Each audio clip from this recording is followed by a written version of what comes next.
Senator Go, Senator Ontiveros, Senator Lapid, Senator Legarda, Senator Marcos, Senator Padilla, Senator Pimentel, Senator Poe, Senator Revilla, Senator Tolentino, Senator Tulfo, Senator Villanueva, Senator Villar Cynthia, Senator Villar Mark, Senator Zubiri, the Senate President. With 22 senators present, Chair declares the presence of a quorum. Majority Floor Leader.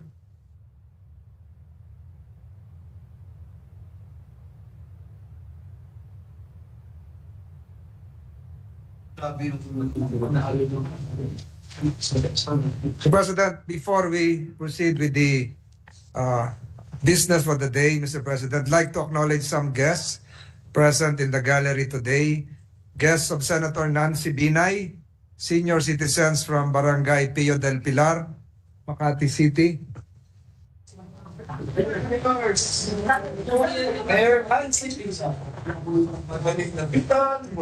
Guests of Senator Robin Hood Padilla from the National Commission on the Indigenous Peoples and NCIP, Chairperson Jennifer Las, Commissioner Kayat, Commissioner Valenciano, Commissioner Lergado, Commissioner Pareja Pabelik, and members of the NCIP team.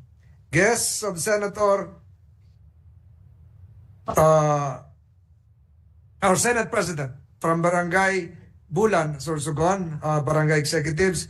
Guests of Senator Alan Peter Cayetano, Vice Mayor Navarrosa from Libacao, Aklan, and 21 Barangay Chairman of Libacao, Aklan. Guests of this representation, Congressman Dimzar Mat Basali, the Lone District of Tawi-Tawi. Likewise, Mayor Bullet Alusos is a guest of the Senate. Guest of Senator Joel Villanueva, the UST Alumni Association Incorporated, and UST Research for Social Sciences headed by Dr. Evelyn Songco. Guests of Senator Legarda, Mayor Tomas Esto Perez Jr. of Pandan Antique.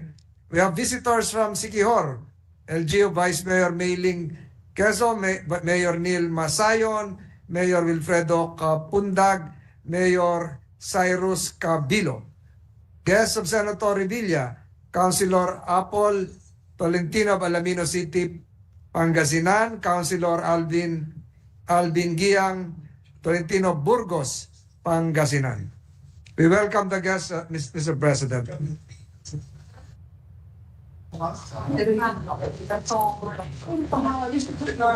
To the aforementioned guests, welcome to your Senate. Majority Floor Leader.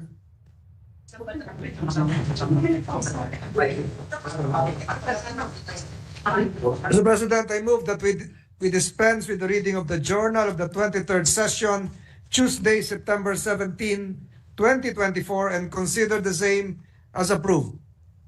Any objection? Hearing none. Motion is approved. Mr. President, there are several bills for third reading today. I move that we proceed with the third reading of the proposed Senate Resolution 1188. This is the resolution on the free trade agreements between the Philippines and Korea that requires the concurrence of the Senate as provided for under the Constitution. Printed copies of the resolution were electronically distributed to the members of this chamber on September 19, 2024, in compliance with the 3-day rule of the Constitution and also under the Rule 36, Section 101 of the Rules of the Senate. I so move, Mr. President. Any objection? Hearing none, motion is approved. Secretary General is directed to read the title only of the measure and to proceed to roll call vote. Resolution concurring the free trade agreement between the government of the Republic of the Philippines and the government of Korea. Roll call vote. Honorable Senator Binay, Senator Cayetano Alan, Senator Cayetano Pia, Senator De La Rosa, Senator Ejercito, Senator Estrada, Senator Gatchalian, Senator Go, Senator Ontiveros, Senator Lapid, Senator Legarda, Senator Marcos, Senator Padilla, Senator Pimentel, Senator Poe, Senator Revilla, Senator Tolentino, Yes. Senator Tulfo, Senator Villanueva, Senator Villar Cynthia, Senator Villar Mark, Senator Zubiri, the Senate President. With 21 affirmative votes, 0 negative, 0 abstention, PSR resolution PSR number 1188 is hereby approved on third reading. Majority Leader? Mr. President, I move that we proceed with the third reading of several other bills. Printed copies of these bills were electronically distributed to the members of the Senate on September 20, 2024 in compliance with the 3-day rule of the Constitution. With that, I move to consider on third reading Senate Bill number 2415. This is the bill on VAT refund mechanism for non-resident tourists. I so move, Mr. President. Any objection? Hearing none, consideration of Senate Bill number 2415 on third reading is now in order. Senate Secretary is directed to read the title only of the bill and to proceed to roll call vote. An act creating a VAT refund mechanism for non-resident tourists, adding new Section 112A to the National Internal Revenue Code of 1997 as amended for the purpose. Roll call vote. Honorable Senator Binay, Senator Cayetano Alan, Senator Cayetano Pia, Senator De La Rosa, Senator Ejercito, Senator Estrada, Senator Gatchalian, Senator Go, Senator Ontiveros, Senator Lapid, Senator Legarda, Senator Marcos, Senator Padilla, Senator Pimentel, Senator Poe, Senator Revilla, Senator Tolentino, Yes. Senator Tulfo, Senator Villanueva, Senator Villar Cynthia, Senator Villar Mark, Senator Zubiri, the Senate President. Negative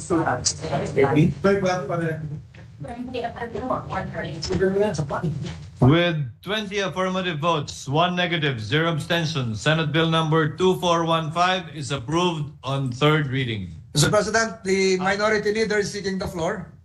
What is the pleasure of the minority floor leader? If I may be allowed to explain my vote, my no vote now, because there will be House bills, so this will lose. The gentleman may proceed.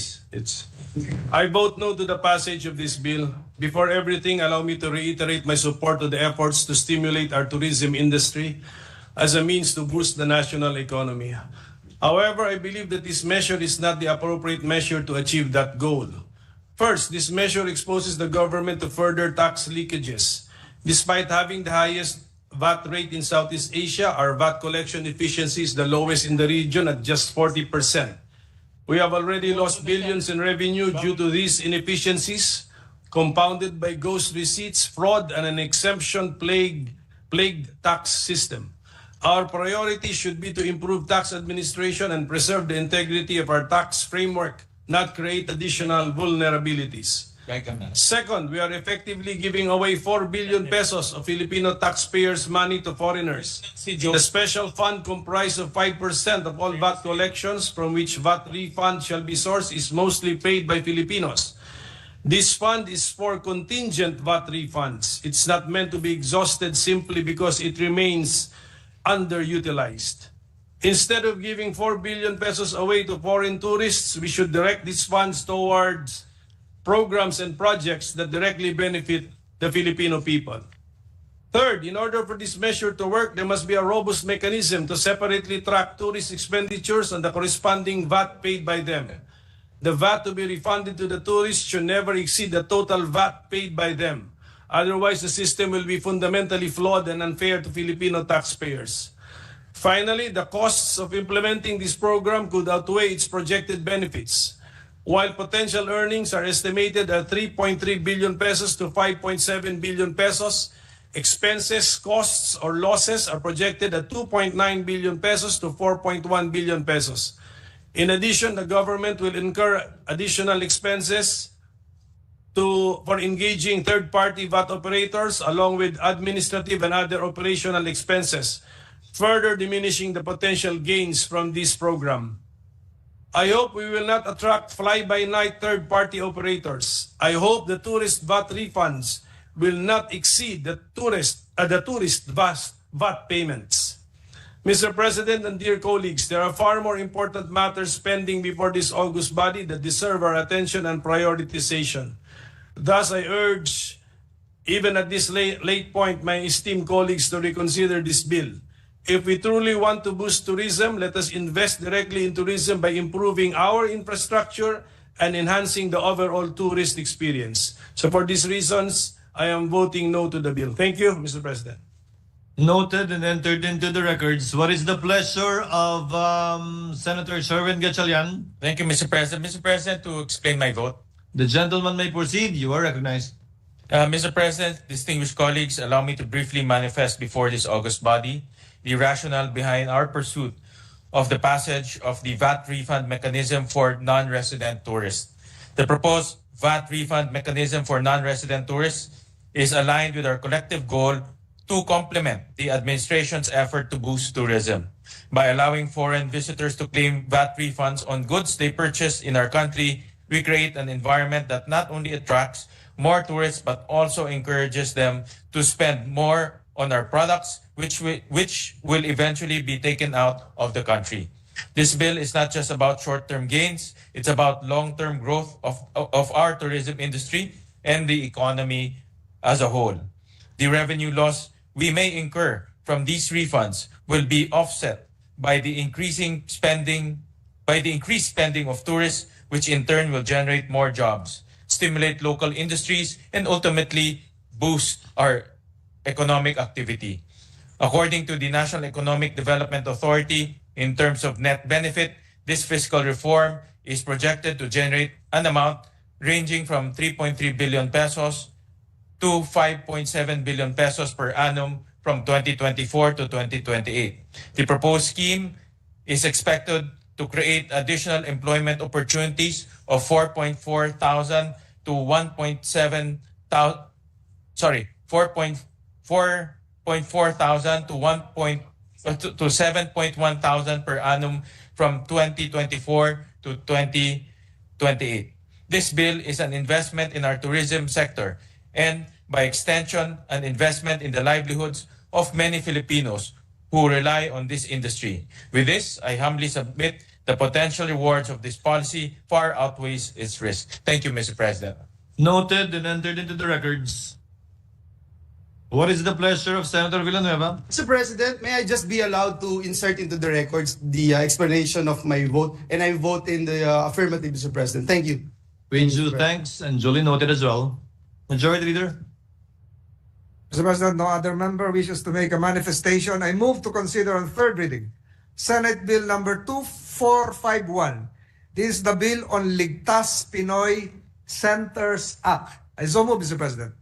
Any objection?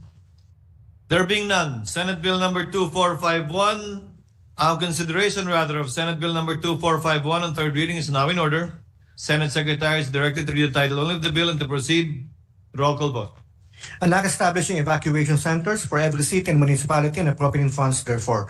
Roll call vote. Honorable Senator Binay, Senator Cayetano Alan, Senator Cayetano Pia, Senator De La Rosa, Senator Ejercito, Senator Estrada, Senator Gatchalian, Senator Go, Senator Ontiveros, Senator Lapid, Senator Legarda, Senator Marcos, Senator Padilla, Senator Pimentel, Senator Poe, Senator Revilla, Senator Tolentino, Yes. Senator Tulfo, Senator Villanueva, Senator Villar Cynthia, Senator Villar Mark, Senator Zubiri, the Senate President. With 22 affirmative votes, 0 negatives, 0 abstentions, Senate Bill number 2451 is approved on third reading. Majority Leader? Mr. President, the Senate President Pro Tem is seeking the floor. Senate President Pro Tem Jenga Estrada is recognized. You may proceed, sir. Thank you, Mr. President. Mr. President, the Philippines for the third straight year topped the list of almost 200 countries in the world for being the most at-risk nation to extreme natural events and adverse effects of climate change based on the 2024 World Risk Report released a few days ago. Ang pagiging first honor natin sa listang ito ay dapat magtulak sa atin na bumuo at pagtibayan ng mga batas upang makaagapay ang ating mga kababayan sa pagdaan ng mga kalamidad at lubos na mapababa kung hindi man ganap na maiwasan ang pinsalang dala nito sa atin. I thank my dear colleagues for supporting and approving the priority measure identified in the latest Philippine Development Plan, which shall establish permanent and disaster-resilient evacuation centers for every city and municipality. These Ligtas Pinoy centers will be the safe refuge and decent shelters of displaced families during natural calamities and other emergencies, and will be specially designed to cater to the specific needs of the elderly, persons with disabilities, and the children. We hope to address the perennial learning disruption of our students, as classrooms have always been the go-to temporary accommodation during typhoons, floods, and earthquakes. As your chairperson of the Committee on National Defense, I thank our fellow authors who pushed for the passage of this timely measure, namely Senators Bongo, Win Gatchalian, Lito Lapid, Rafi Tulfo, Mark Villar, Bong Revilla, Joel Villanueva, Cynthia Villar, Lauren Legarda, and our Majority Floor Leader, Francis Tolentino. Special thanks also to our tireless Minority Floor Leader, Senator Coco Pimentel, for his valuable inputs during the period of interpellation, and to our hardworking Majority Leader, Senator Francis Tolentino, and Senators Go and Villanueva for their amendments. Mr. President, we aim to institutionalize and speed up the implementation of the existing program of the DPWH that is constructing evacuation centers all over the country, giving priority to low-income local government units and those which are most exposed and susceptible to hazards. Thank you, Mr. President, and to all my esteemed colleagues. Noted and entered into the records. Majority Floor Leader. Boss, Tolda. What is the pleasure of the Honorable Go? Short manifestation lang po. The gentleman may proceed. You are recognized, sir. Principal author of this measure, I just want to commend our colleagues and congratulate the sponsor of this bill, Senate President Pro Tempore Jingo Estrada, for prioritizing this measure. Mr. President, our country is highly vulnerable to natural hazards attributed primarily to our country's location. We cannot deny the plight of the Filipino people who live along coastal communities and many others who are prone to such dangers. It is incumbent upon us that we realize and sympathize with their plan and grief when their homes and livelihood get destroyed in the middle of an earthquake, or when they are withered by the crashing winds of a typhoon, or when flames engulf their household, turning their hopes and dreams into ashes. When these disasters strike, the Filipinos, especially the underprivileged, suffered the most. Sa kakaikot ko po sa buong bansa, nakita ko po tuwing may bagyo, baha, lindol, putok ng bulkan, nagagamit po ang mga eskwelahan, mga covered court, mga gym, at naantala po ang pag-aaral ng mga estudyante at wala pong komportable at maayos na evacuation center. Ang iba ay nagkakasakit at yung iba po ay naulanan pa habang dyan yung bagyo. Panahon na po na meron tayong maayos, malinis, komportable at maayos na sanitation at may mga gamot na mga evacuation center. With this bill, Mr. President, we will now have evacuation centers in all cities and municipalities which will cater to the basic needs of the victims of these disasters and provide them temporary shelters that will guarantee their safety and guard their welfare while they recover and rebuild their homes and their lives. Tsakin po natin ang kaligtasan at seguridad ng ating mga evacuees. Iangat natin ang dignidad ng mga kababayan natin na nasa krisis po. Mahirap pong maging mahirap at walang komportableng pagpapahingahan habang hindi pa sila nakakabalik sa kanilang mga pamamahay. Again, Mr. President, I thank all of our colleagues for supporting this measure. Matagal na po ito, long overdue na po itong bill na ito. Salamat po, Mr. President. Congratulations, Senator Go, as well as to Senate Pro Tem Jingo Estrada. What is the pleasure of the Honorable Joel Villanueva? Mr. President, just to express my support and explain my vote that I'm voting yes, and may I just be allowed to just insert into the records my explanation of vote, and we thank the good sponsor, Senator Jingo Estrada. Thank you, Mr. President. Duly noted and entered into the records with our due thanks. Majority Floor Leader. Mr. President, I move to consider on third reading Senate Bill number 2804. This is the bill on the new Development Bank of the Philippines chapter. I so move, Mr. President. Any objection? Hearing none, consideration of Senate Bill number 2804, third reading is now in order. Senate Secretary is directed to read the title only of the bill to proceed to roll call vote. An act providing for a new charter of the Development Bank of the Philippines, repealing for the purpose Executive Order number 81 as amended. Roll call vote. The Honorable Senator Binay, Senator Cayetano Alan, Senator Cayetano Pia, Senator De La Rosa, Senator Ejercito, Senator Estrada, Senator Gatchalian, Senator Go, Senator Antiveros, Senator Lapid, Senator Legarda, Senator Marcos, Senator Padilla, Senator Pimentel, Senator Poe, Abstain, Mr. President. I abstain and will explain later.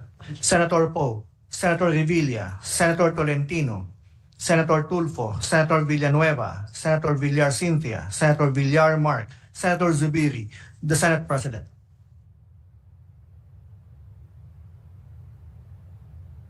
With 21 affirmative votes, 0 negative, 1 abstention, Senate Bill number 2804 is hereby approved on third reading. Si Senator Mark.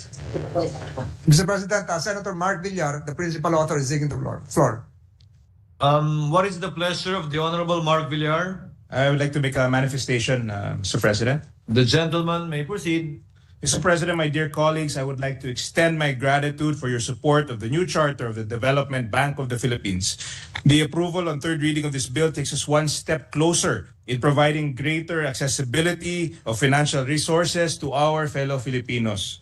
Maraming Pilipino ang naghahangad ng pagkukunan ng pondo para sa kani-kanilang projects na lubos na makakatulong sa holistic development ng buong bansa. Isa sa mga paraan para makamit natin ito is to promote financial inclusion and to enhance accessibility of Filipinos needing additional resources for development projects. This is the very mandate of the DBP to provide development financing for Filipinos. Kung kaya ay isinulong po natin ang bagong charter ng DBP upang mabigyan ang institusyon ng additional capacity to deal with the increased demand of financial resources for different projects from vital sectors. With that, Mr. President, I would like to reiterate my thanks to our colleagues, particularly our Majority Leader, Senator Francis Tolentino, Minority Leader Coco Pimentel, our distinguished colleague from Bulacan, Senator Joel Villanueva, and of course, our dear Senate President Chis Escudero, for your support in the crafting of this bill. With your help, we are assured that the new charter of DBP is adapted to the current trends and needs of the financing and development sectors. Maraming salamat po. Thank you, Senator Villar. The manifestation is duly noted and entered into records. What is the pleasure of Senator Villanueva? Yes, Mr. President, may I be allowed to just explain briefly my vote, Mr. President? The gentleman is recognized and he may proceed. Thank you very much, Mr. President, dear colleagues. We wholeheartedly support the approval on third and final reading of Senate Bill number 2804 or the new Development Bank of the Philippines Act. We'd like to again thank and congratulate our colleague, the sponsor of the measure, Senator Mark Villar, for pushing for this very important piece of legislation. Mr. President, since its establishment, the DBP has served the medium and long-term financial needs of various sectors, particularly agricultural and industrial enterprises in the countryside. This bill is a response to the changing times that require us to provide our people with more resources to fund developmental projects and ventures and promote financial inclusion. This is a commitment to revitalizing our economy and addressing the pressing needs of various sectors by augmenting the bank's capacity to support infrastructure, agriculture, and small businesses, which are all vital to achieve sustainable growth. Again, we thank the sponsor for accepting all our amendments in order to strengthen the safeguards in the measure and ensure that with the expansion of its developmental mandate, the bank can meet its operational demands and maintain service quality. In closing, Mr. President, we are hopeful that the new charter of the DBP will ultimately contribute to the provision of more jobs to the Filipino people, foster innovation, and drive inclusive growth. Again, we vote yes to this measure. At maraming salamat po, and may God bless us all. Duly noted and entered into the records. What is the pleasure of the minority floor leader? They're seeking the floor, Mr. President. To explain my decision why I abstained, Mr. President. You are recognized, sir, and you may proceed. Mr. President, my dear colleagues, let me explain my decision to abstain from the recent third reading vote on the new Development Bank of the Philippines Charter. This decision is due to my serious disagreement with essential issues crucial to the DBP's governance and operations. I have reservations about Section 7 or the authorized capital stock dash par value, which states that the bank may allocate part or all of its unrestricted retained earnings towards increasing the national government's paid-up capital stock. It is my opinion that all shareholders have a stake in the unrestricted retained earnings.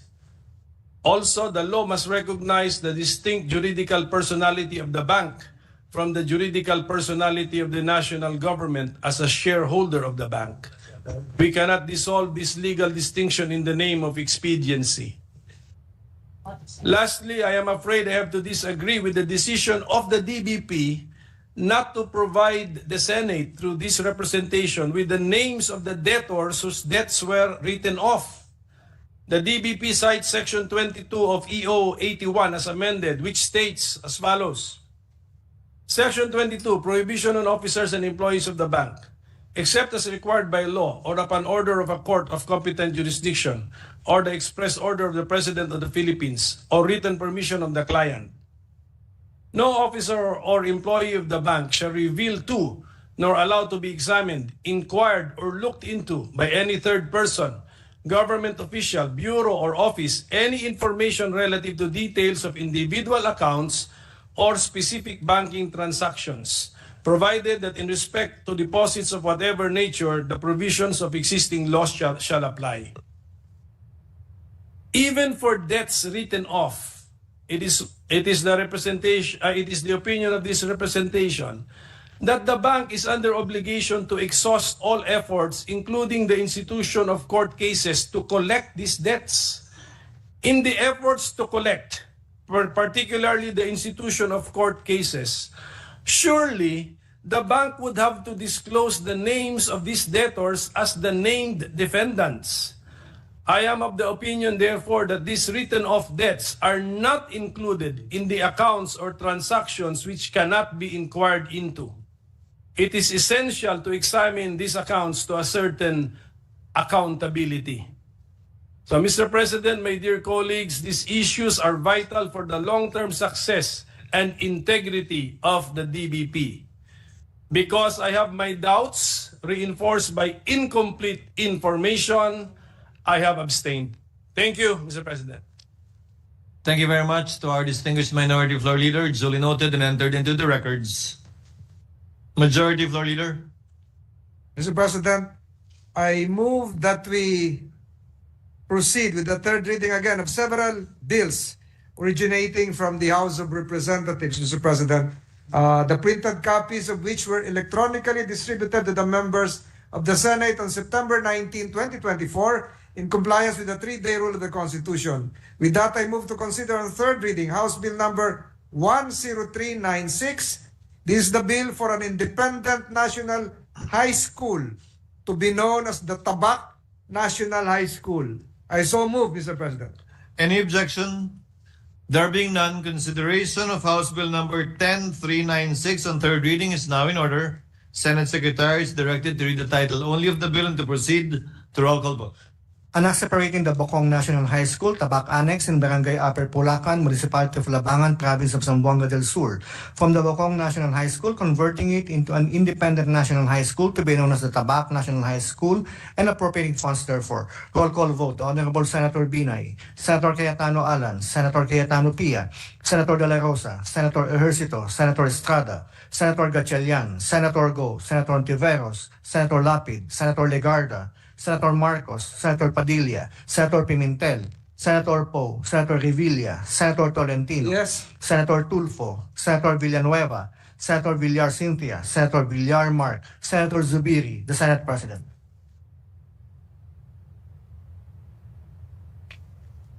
With 22 affirmative votes, 0 negative, 0 abstention, House Bill number 10396 is approved on third reading. Majority Floor Leader. So, President, I move to consider on third reading House Bill number 10397. This is the bill on the conversion of the Calatio Elementary School into an integrated school. I so move, Mr. President. Any objection? There being none, consideration of House Bill number 10397 on third reading is now in order. Senate Secretary is directed to read the title only of the bill and to proceed to roll call vote. and are converting the Calateo Elementary School and Barangay Calateo, Municipality of Luban, Province of Sorsogon, into an integrated school to be known as the Calateo Integrated School and appropriating funds therefore. Roll call vote. The Honorable Senator Binay, Senator Cayetano Alan, Senator Cayetano Pia, Senator De La Rosa, Senator Ejercito, Senator Estrada, Senator Gatchalian, Senator Go, Senator Ontiveros, Senator Lapid, Senator Legarda, Senator Marcos, Senator Padilla, Senator Pimentel, Senator Poe, Senator Revilla, Senator Tolentino, Yes. Senator Tulfo, Senator Villanueva, Senator Villar Cynthia, Senator Villar Mark, Senator Zubiri, the Senate President. With 22 affirmative votes, 0 negative, 0 abstention, House Bill number 10397 is approved on third reading. Mr. President, Majority Leader. I move to consider on third reading House Bill number 1040. This is the bill establishing the Santa Ignacia National High School. So move, Mr. President. Any objection? There being none, consideration of House Bill number 10440 is now in order. Senate Secretary is directed to read the title only of the bill and to proceed to roll call vote. And establishing a national high school in Barangay San Francisco, Municipality of Santa Ignacia, Province of Tarlac, to be known as the Santa Ignacia National High School, appropriating funds therefore. Roll call vote. The Honorable Senator Binay, Senator Cayetano Alan, Senator Cayetano Pia, Senator De La Rosa, Senator Ejercito, Senator Estrada, Senator Gatchalian, Senator Go, Senator Ontiveros, Senator Lapid, Senator Legarda, Senator Marcos, Senator Padilla, Senator Pimentel, Senator Poe, Senator Revilla, Senator Tolentino, Senator Tulfo, Senator Villanueva, Senator Villar Cynthia, Senator Villar Mark, Senator Zubiri, the Senate President.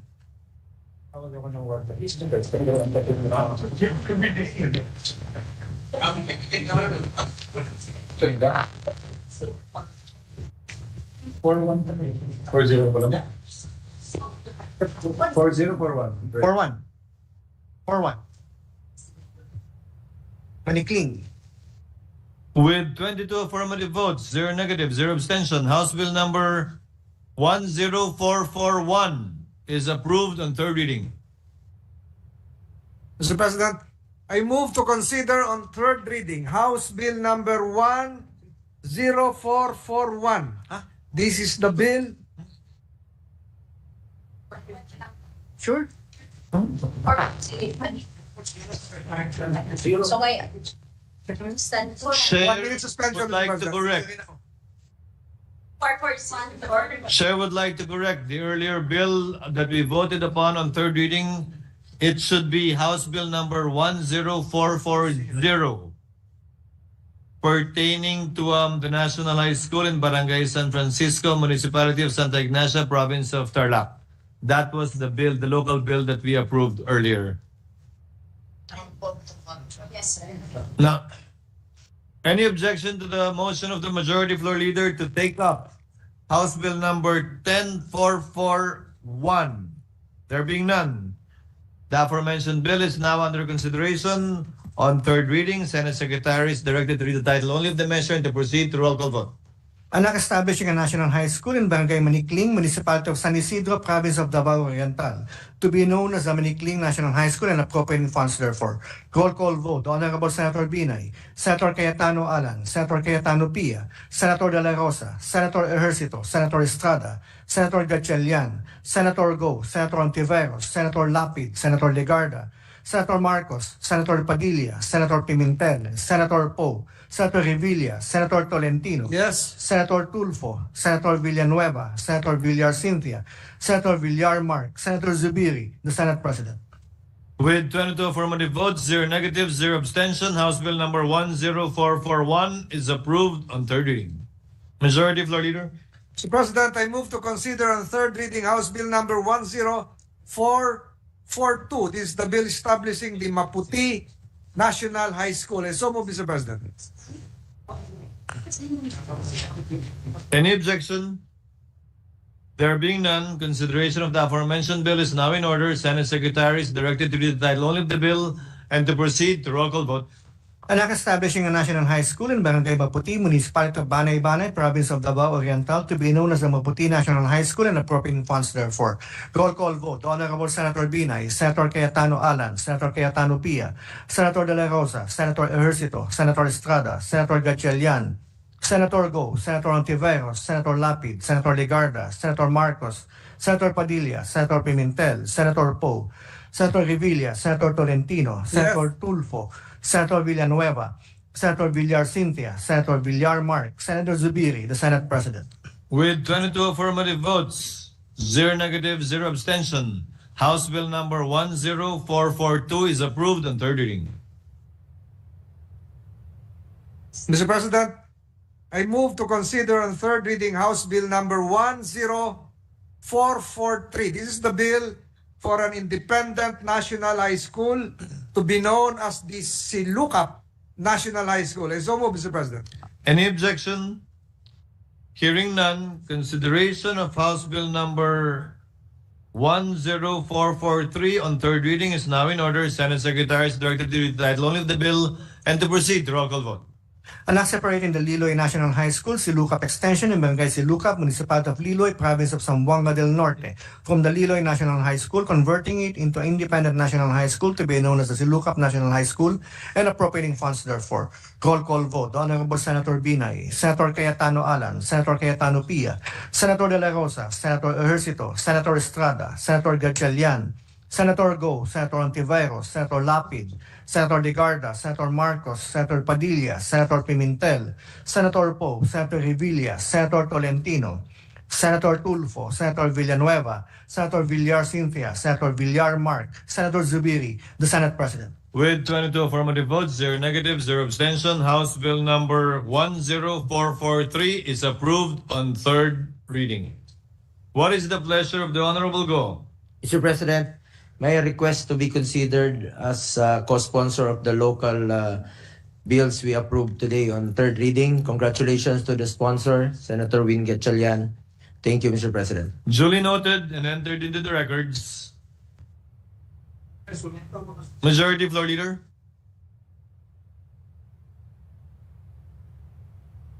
Mr. President, I move that we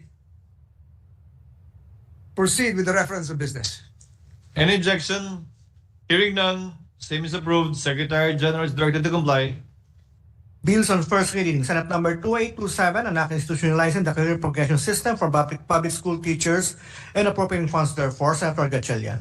To the Committees on Civil Service, Government Reorganization and Professional Regulation, Basic Education and Finance. Senate number 2828, amending Republic Act number 11696, otherwise known as the Marawi Siege Victims Compensation Act of 2002 by Senator De La Rosa. To the committee, to the Senate Special Committee on Marawi Rehabilitation. Resolutions. Proposed Senate Resolution number 1200, urging the appropriate Senate Committee to conduct an inquiry into certain local civil registries reported issuance of birth certificates through late registration to foreign nationals by Senators Lagarda and Tulfo. To the Committee on Accountability of Public Officers and Investigations. PSR 1202, recognizing and commending the men and women of the Philippine Coast Guard on board BRP Teresa Magbanua for their commitment and dedication to protect the sovereign rights of the Philippines over the West Philippine Sea. Senator Padilla. To the Committee on Rules.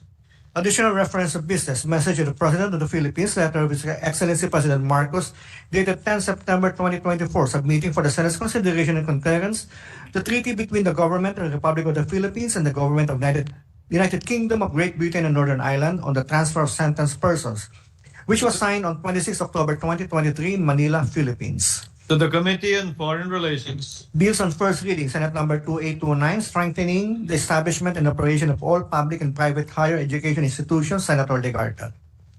To the Committees on Higher Technical and Vocational Education and Ways and Means. 28230, an act further amending Republic Act number 7836, otherwise known as the Philippine Teachers Professionalization Act of 1994, as amended by RA 9293. Senator Legarda. To the Committee on Civil Service, Government Reorganization and Professional Regulation. 2831, institutionalizing the career progression system for public school teachers and appropriating funds therefore. Senator Legarda. To the Committees on Civil Service, Government Reorganization and Professional Regulation and Basic Education and Finance. 2832, institutionalizing the nutrition care process as part of medical care in the Philippines. Senator Ejercito. To the Committees on Health and Demography and Finance. 2833, an act to accelerate the discovery and development of innovative medicines by strengthening clinical trials and for other purposes. Senator Ejercito. To the Committees on Science and Technology, Health and Demography, Ways and Means, and Finance. Resolutions PSR 1203 condemning the recent spate of killings of and attacks against the members of the Teduray tribe, violating human rights and undermining the peace and security in the Bangsamoro region. Senator Padilla. To the Committee on Rules. 1204, resolution honoring President Yoon Suk Yeol of South Korea on his first visit to the Philippines and commending his efforts to build upon 75 years of diplomatic relations between the Philippines and South Korea. Senator Zubiri and Gatchalian. To the Committee on Rules. Committee Report 330, jointly by the Committees on Environment, Natural Resources and Climate Change, Higher Technical and Vocational Education, Basic Education and Finance, on Senate number 2834, with Senators Revilla Jr., Villar C., and Tulfo as authors. An act requiring all graduated senior high school and college level students to plant at least 2 trees each as a civic duty for environment protection and climate change mitigation and providing funds therefore. Recommending its approval is substitution of Senate numbers 1538, 2228, and 2691.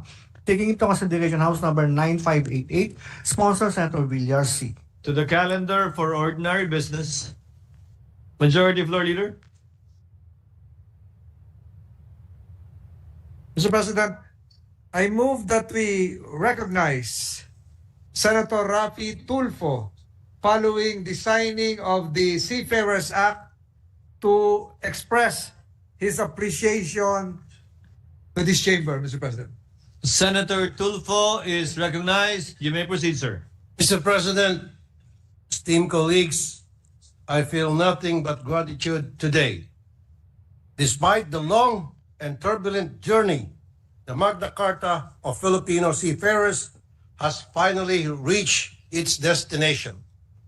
It is now Republic Act number 12021, and this was only possible because everyone on board did their part. Mr. President, let me take a minute of this body's time to acknowledge those who played a role in the passing of this law. First, I would like to thank President Ferdinand R. Marcos Jr. for seeing the importance of this piece of legislation to our seafarers and to our nation. Second, to my colleagues who authored and co-authored this bill, and to those who helped in crafting the provisions of this law, thank you. To our House counterpart, it was an honor. To the government agencies who will implement this law, officials of DOLE, Marina, and DMW, especially Secretary Hans Leo Kakda, thank you for your input on how to make this law effective. To the manning industry and ship owners, thank you for being partners in promoting the welfare of our seafarers. I would like to believe that this law is also for you, dahil kung maayos ang lagay ng ating mga marino, paniguradong industriya natin ang magikinabang. Finally, to our seafarers and their families, this law is in honor of your hardship, sacrifices, and dreams. This law will protect your rights, promote your welfare, and professionalize the seafaring labor force. Naway ang batas na ito ay maging kaakibat ninyo sa inyong susunod pa mga paglalakbay. Mr. President, after almost 20 years from the time the very first Magna Carta for Seafarers Bill was filed, it is an honor to be a part of this legislative journey and see its conclusion. Muli, sa ngalan nating mga marino, taos pusong pasasalamat ko po. Mabuhay po tayong lahat. Thank you, Senator Tulfo. Duly noted and entered into the records, and congratulations. Majority Floor Leader.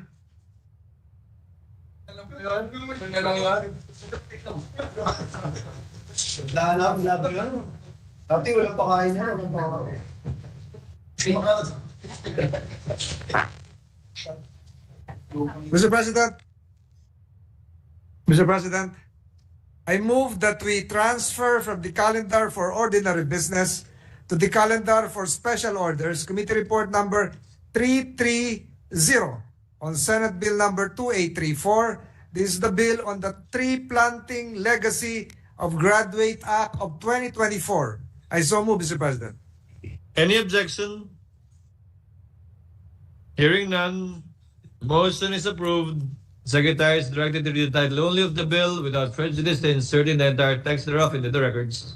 An act requiring all graduating senior high school and college level students to plant at least 2 trees each as a civic duty for environment protection and climate change mitigation and appropriating funds therefore. Majority Floor Leader. Mr. President, I move that we recognize Senator Cynthia Villar, the chairperson of the Committee on Environment, Natural Resources, and Climate Change, to deliver the sponsorship speech. Senator Villar is recognized to deliver the sponsorship speech of the measure. You may proceed, ma'am. Thank you, Mr. President.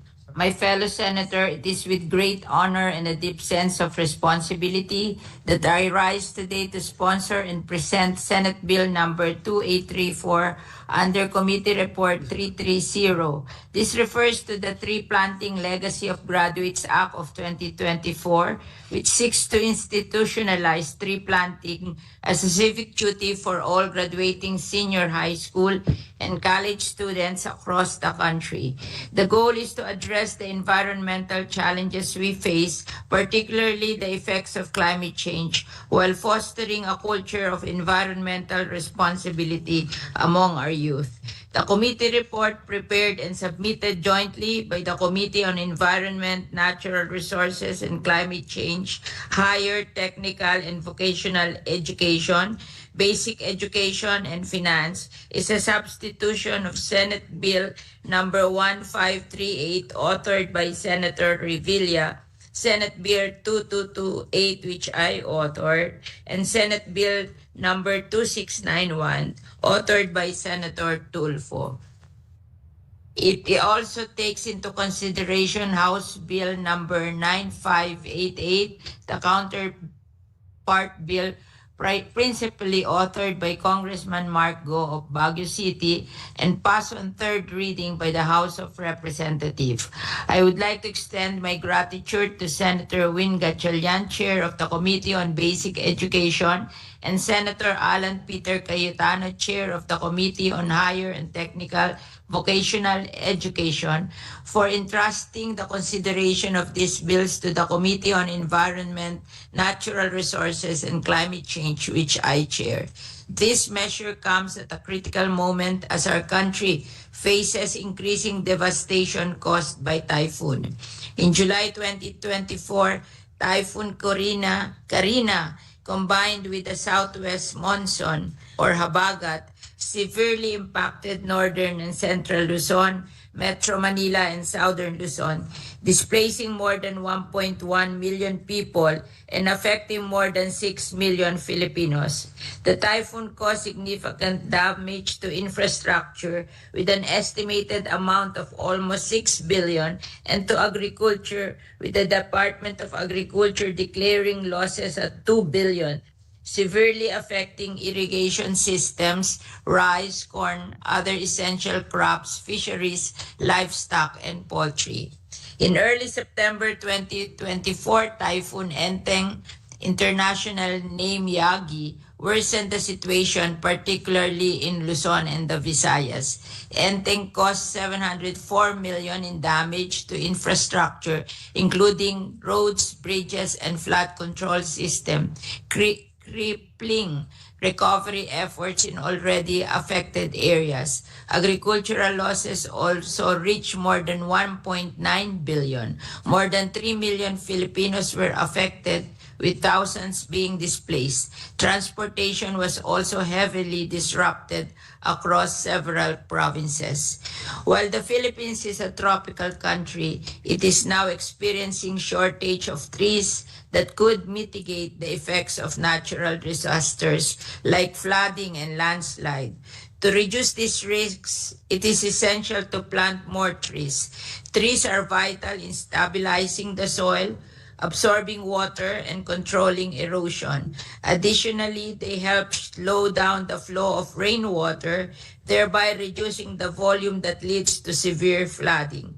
By planting more trees, we do not only address environmental degradation, but also strengthen disaster resilience in the country. Mr. President, the urgency of the situation is clear, and this measure offers a proactive solution. Beyond responding to immediate needs, this bill proposes long-term ecological benefits that will serve as a foundation for sustainable development. Central to this initiative are the trees that graduating students will plant trees that will help restore ecosystem, protect communities, and mitigate the effects of climate change. The benefit of trees are far-reaching. Trees play a vital role in addressing climate change by absorbing carbon dioxide, a major contributor to global warming. They act as natural barriers against flood, stabilize soil, and reduce the risks of landslide, particularly in vulnerable areas. In cities, they help counter the urban heat island effect by providing shade and cooling the environment. Furthermore, trees improve air quality and support biodiversity by providing habitats for various species. In the long run, planting trees is a massive green infrastructure program and sustainable solution that will not only protect the environment but also enhance the quality of life for future generations. This brings me to the key provisions of the bill.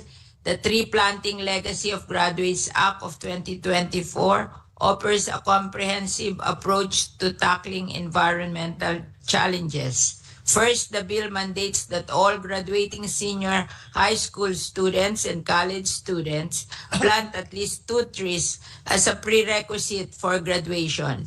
The civic duties ensures that young Filipinos contribute to protect and restore our environment. Second, the trees will be planted in a strategically identified location, whether in urban spaces, along riverbanks, or in rural areas to help mitigate the impacts of climate change and natural disasters. The Department of Environment and Natural Resources, in collaboration with other agencies, will oversee the selection of suitable tree species, prioritizing indigenous trees to promote local biodiversity. Third, the initiative requires strong collaboration between the DNR, the Department of Education, the Commission on Higher Education, and local government units. This institution will work together to ensure the successful implementation of the program, from providing seedlings to monitoring the tree's growth. Lastly, educational institutions that excel in executing the program will receive recognition and incentives, further promoting environmental awareness among students and communities. With approximately 2 million students graduating annually, this initiative could result in the planting of around 4 million trees each year. These trees will not only provide immediate environmental benefits, but also instill in our youth a lasting commitment to sustainability and environmental protection. In closing, let me leave you with this quote from Nelson Henderson, a farmer. The true meaning of life is to plant trees under whose shade you do not expect to sit. Planting trees is an act of selflessness, one that benefits future generation more than ourselves. In the face of climate change, this simple yet powerful act is an investment in the future, one that combats climate change and builds a healthier, more resilient environment for generations to come.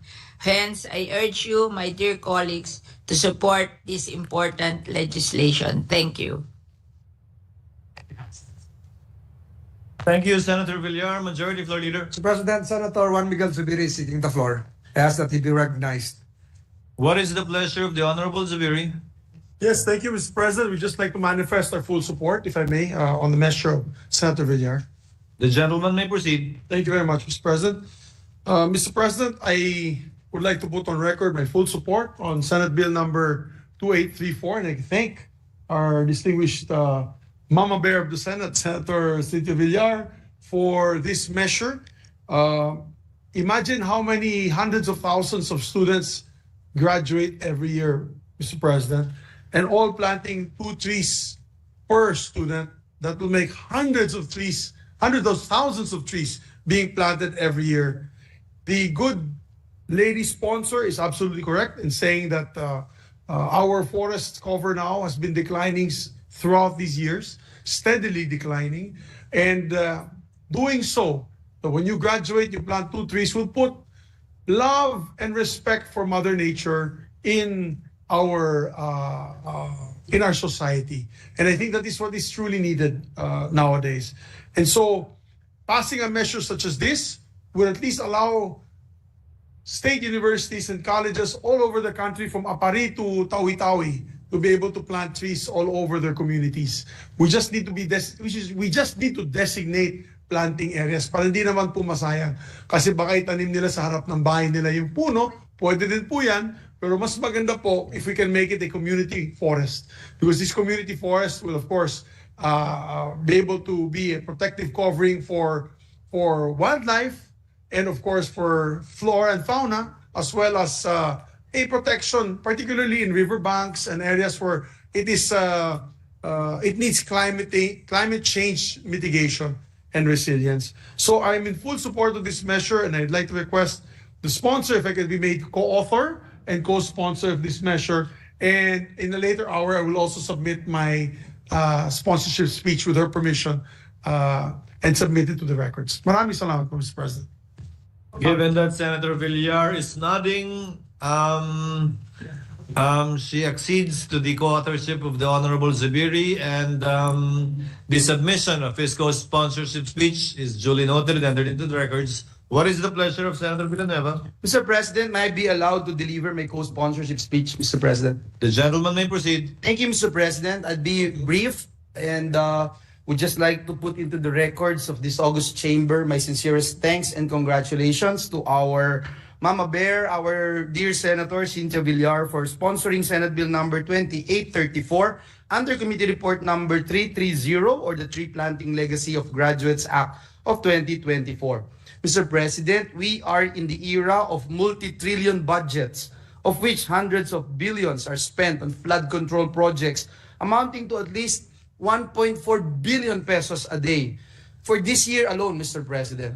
Thus, we support initiatives that seek to mitigate floods but would not cost us, Mr. President, so much billions in our government coffers. Hindi po magastos ang magtanim, Ginoong Pangulo. In fact, the total budget of our Enhanced National Greening Program for 2024 is only 1.2 billion pesos.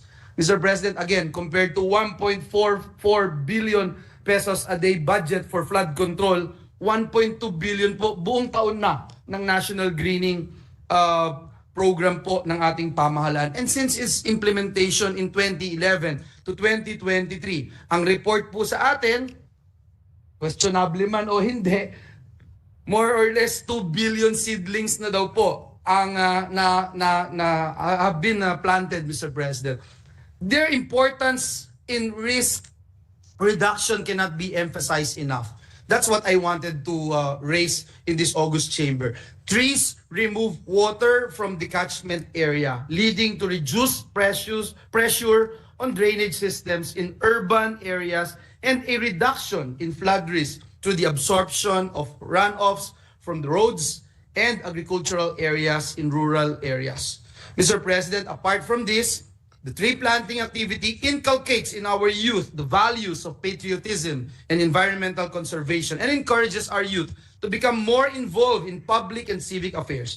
Hindi lang po ang pagiging makakalikasan ang natututunan ng ating mga kabataan, sila rin po ay natututo na maging makabayan. And at the proper time, we hope to participate in the discussions of this very important measure. Muli, maraming salamat po, and may God bless us all. Thank you, Senator Villanueva. Duly noted and entered into the records.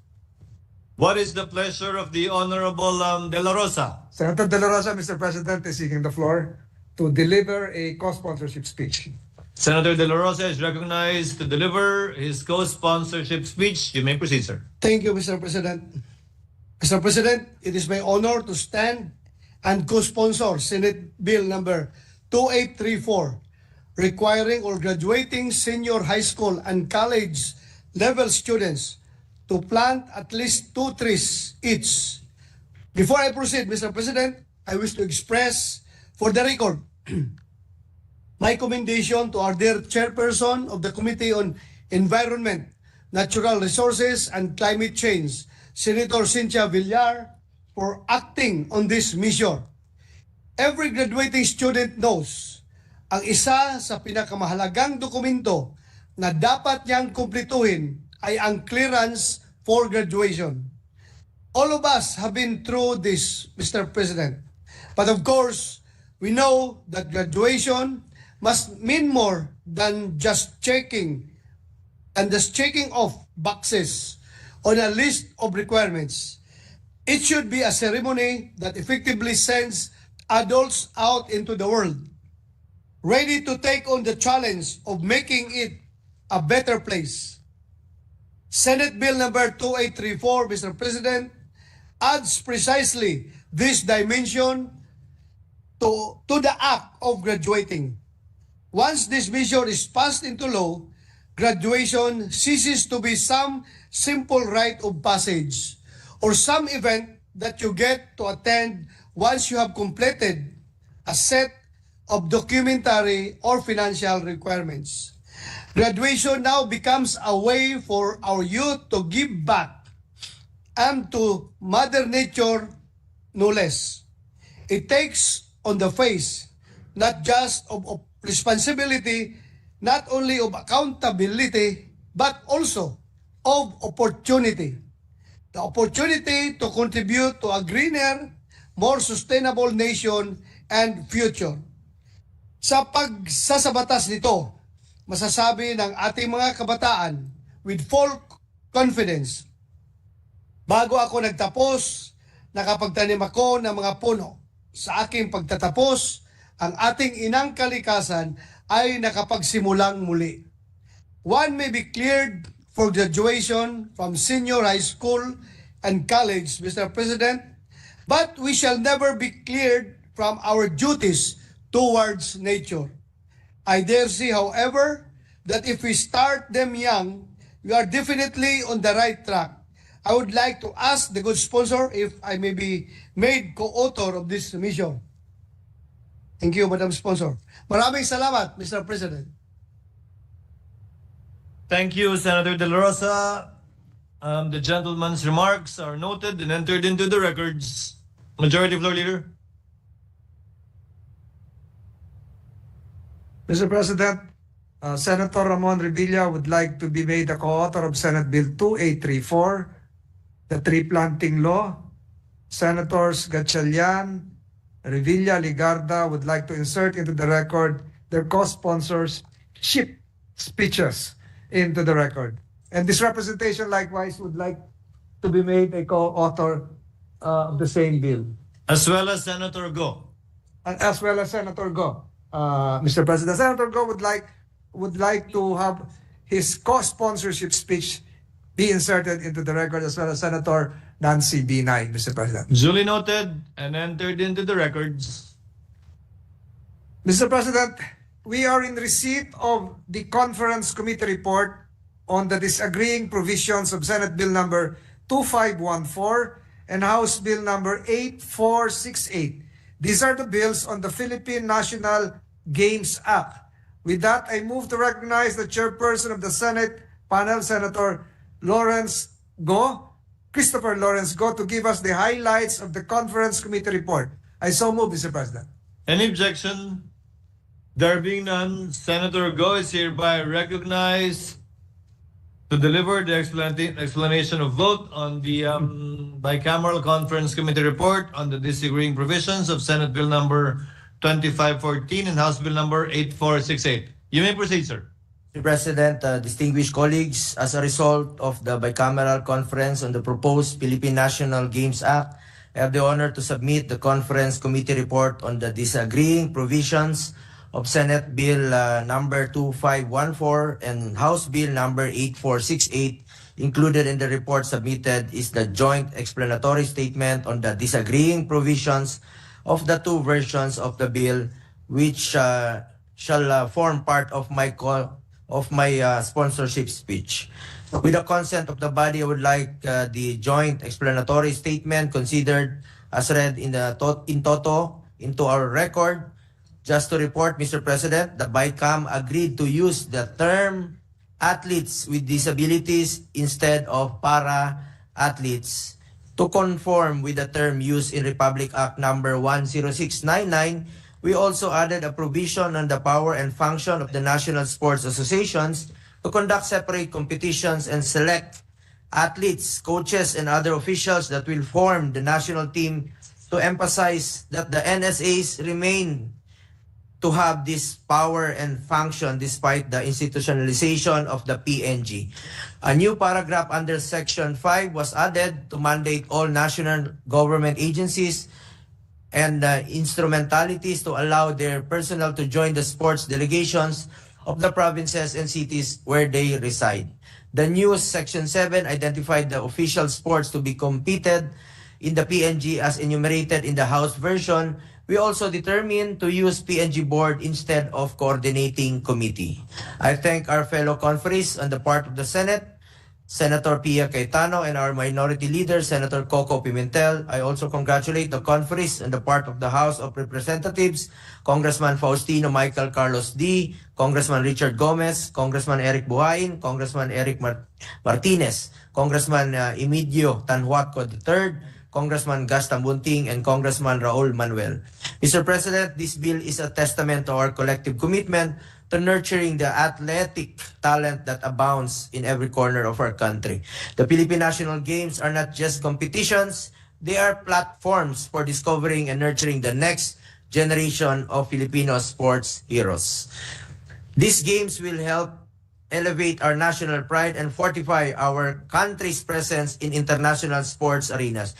Dito po maaari tayong makadiskubre ng future Olympians tulad nila Carlos Yulo na nanalo po ng gold na sa 2011 Philippine National Games. Nesty Petesio, naka-gold po siya noong 2007 Philippine National Games. At Ira Villegas na nanalo rin po ng gold sa 2014 Philippine National Games. Ito na po ay mga medalist na rin natin sa 2024 Paris Olympics. Diyan po natin nadidiskubre yung mga magagaling nating atleta, lalo-lalo na po sa grassroots level.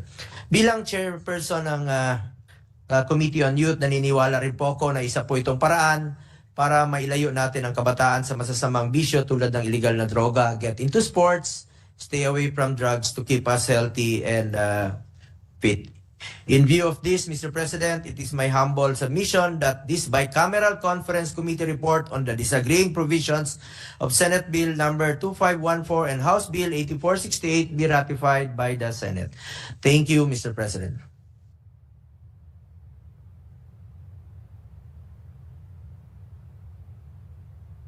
Mr. President, Majority Floor Leader.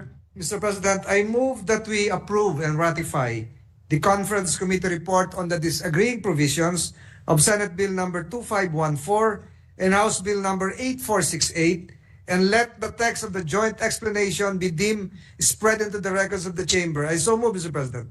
Any objection?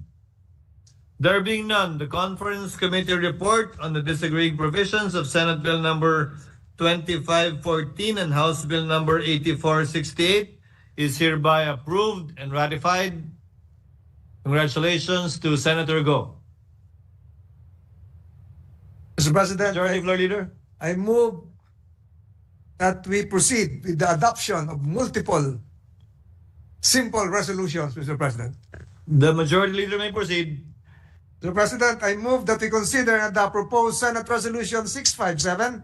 This is the resolution commending Filipino team bowler Zach Zales Ramin for being the first Filipino male bowler to emerge as champion in the men's division of the 53rd Singapore International Open. Is there any objection? There being none, the motion is approved and the proposed Senate Resolution number 657 is hereby adopted. Mr. President, I move that we consider the proposed Senate Resolution 716 is the resolution congratulating and commending Makati Football Club for winning in the Gothia World Youth Cup held in Gothenburg, Sweden, and in Cup number 1 in Frederikshavn, Denmark, Mr. President. Is there any objection? There being none, the motion is approved. Proposed Senate Resolution number 716 is hereby adopted.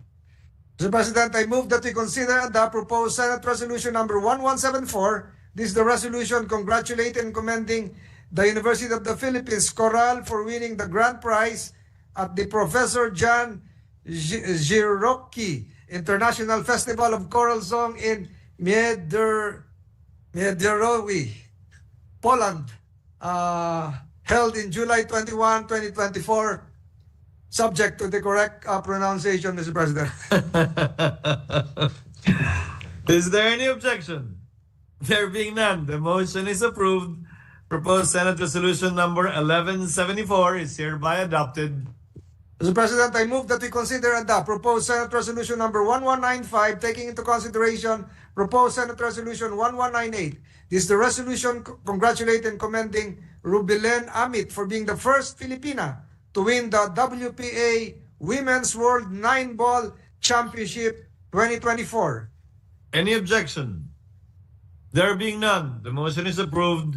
Proposed Senate Resolution number 1195, taking into consideration proposed Senate Resolution number 1198, is hereby adopted. Mr. President, I move that we consider and adopt proposed Senate Resolution number 907, taking into consideration proposed Senate Resolution 912. This is the resolution commending and congratulating the Filipino students who were awarded at the International Mathematical Olympiad held in Kuala Lumpur, Malaysia, 2024. Is there any objection? There being none, the motion is approved. Proposed Senate Resolution number 907, taking into consideration proposed Senate Resolution number 912, is hereby adopted. Mr. President, I move that we consider the proposed Senate Resolution 612, taking into consideration proposed Senate Resolution 1173. This is the resolution commending and congratulating Islay Erico Bugamao and the team of the young Filipino Muay Thai fighters on their victory in the 2023 International Federation of Muay Thai Associations Senior World Championship held May 3, 2023 in Bangkok, Thailand. Is there any objection? There being none, the motion is approved. Proposed Senate Resolution number 612, taking into consideration Senate Resolution number 1173, is hereby adopted. Finally, Mr. President, I move that we consider and adopt proposed Senate Resolution number 509, taking into consideration proposed Senate Resolution 527. This is the resolution commending and recognizing the Philippine rowing team for their medal haul in the 2023 World Rowing Indoor Championships held last February 2023 in Toronto, Canada. I so move, Mr. President. Any objection? There being none, proposed Senate Resolution number 509, taking into consideration Senate Resolution number 527, is hereby adopted. Mr. President, I move for a micro-minute suspension. Session is suspended.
Cayetano Pia and Gatchalian Sherwin are recognized.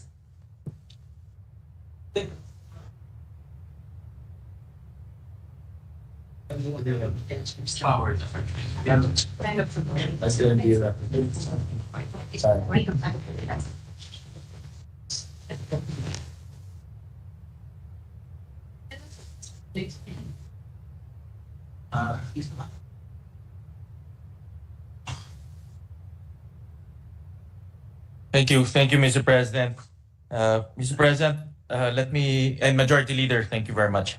At the onset, let me thank the good sponsor for allowing this representation to continue some more clarificatory questions. And I thank her for her patience and also for her indulgence. And thank you very much also for sending some documents to us to explain some of the questions this representation had during the last session, Mr. President. But that I'm more than happy to answer His Honor's questions, but this representation thought that the questions would end with my Vice Chairman, but apparently it did not. So I hope we can, we'll do our best to answer His Honor's questions so we can move on to the period of amendment. Thank you, Mr. President. And Mr. President, being the Her Honor's Vice Chairman, I'm committed to assist her to sharpen the bill in any way I can, and also to make sure that the bill redounds to consumer benefit, Mr. President. So, Mr. President, I'll go to the topic of aggregation, Mr. President. And this is a unique feature of the bill, and going through the bill, I acknowledge that this aggregation is a unique feature that is introduced in the bill in order to promote natural gas, Mr. President. So I would like to ask the good sponsor, what is the rationale for including aggregation in the bill, Mr. President?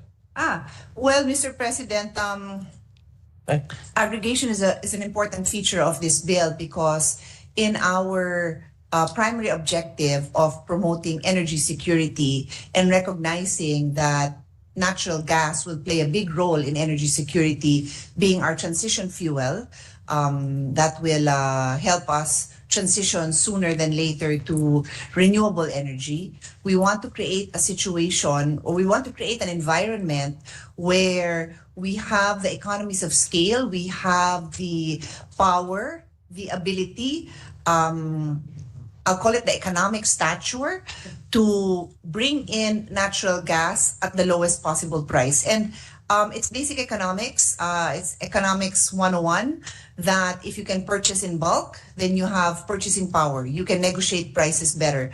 So the concept of aggregation would be to allow different investors, suppliers of imported LNG to pool and to, I guess, bid for the best possible prices and to be able to bring down the purchase price of LNG when it enters the country. Right now, LNG is currently part of the mix of available source of energy, as indigenous gas is, but we are not able to buy it at very competitive prices. So that is really the concept in a nutshell, Mr. President. Thank you, Mr. President. Mr. President, I saw in the definition, and there are several definitions for aggregation and then one for aggregated gas. And let me just read the definition of aggregated gas. This is under Section 4C. Aggregated gas refers to indigenous natural gas that has been combined with or supplemented by imported LNG pursuant to the required minimum percentage of indigenous gas as provided in Section 4B of this Act. Gas that is blended or combined with purely imported LNG without any portion of the gas coming from indigenous gas sources shall not be considered aggregated gas. So, in other words, Mr. President, from what I understand it, aggregated gas should contain indigenous gas. Is that correct, Mr. President? Sorry, can you repeat the question? I was conferring with my staff. Aggregated gas should always be combined with indigenous gas. Yes, Mr. President, that is correct. Indigenous natural gas should always be included in the mix. Otherwise, it is not aggregated gas. Okay, Mr. President. And then for now, Mr. President, since there's only one source of indigenous gas,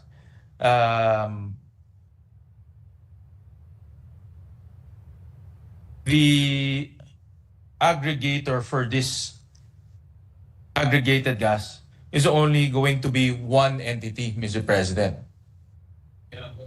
For now, Mr. President.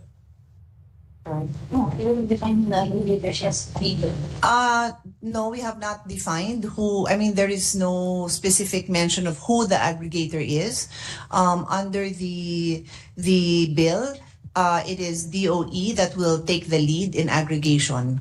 So as it is, we don't know. DOE in some countries, it is government that is the aggregator, and in some other countries, the aggregator is a third party. Correct, Mr. President. I understand that DOE will only lead the aggregation, Mr. President, but eventually it will be the private sector who will aggregate the gas, Mr. President. That's the way I understand it. In Section 15, the DOE shall lead and initiate the aggregation, but eventually, after leading and initiating, it will be the private sector who will aggregate the gas, Mr. President.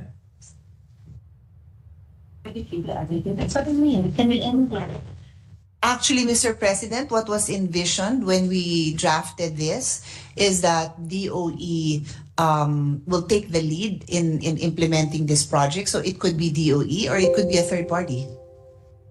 Or a third party? Yes.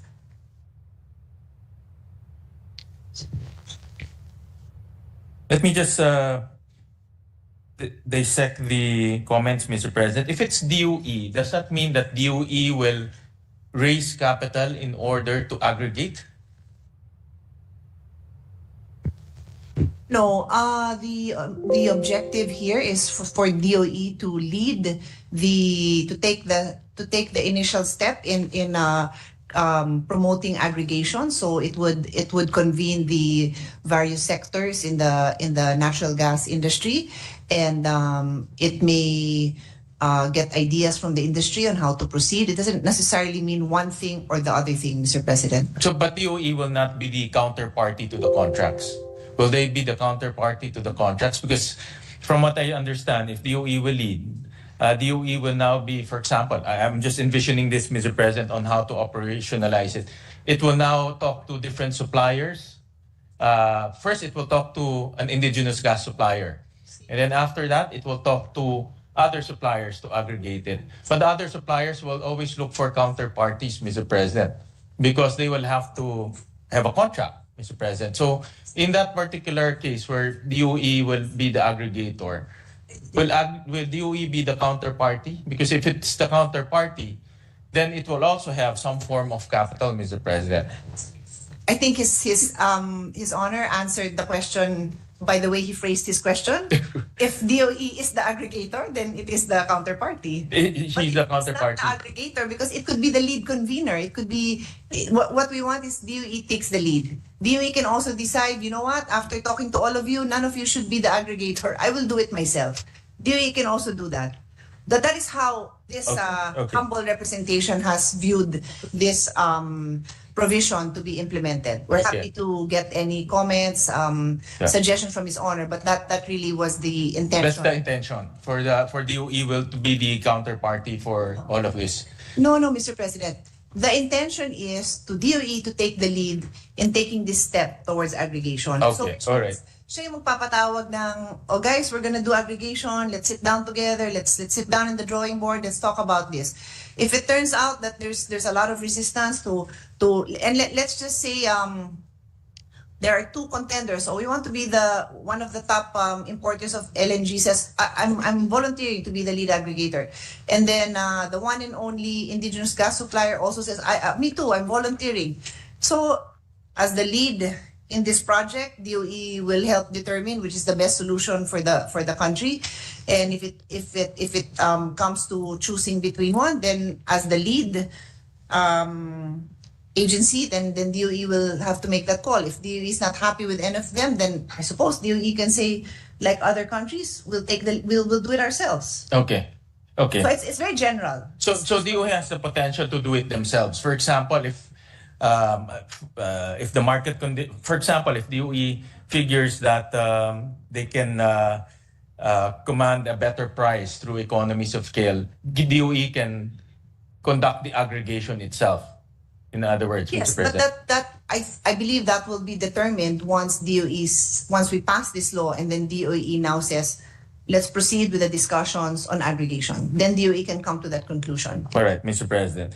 And then, Mr. President, the other modality is through a third party. If DOE thinks that a third party is more efficient in that case, considering that a third party will be much more attuned to the situation, the market situation, the third party can do it.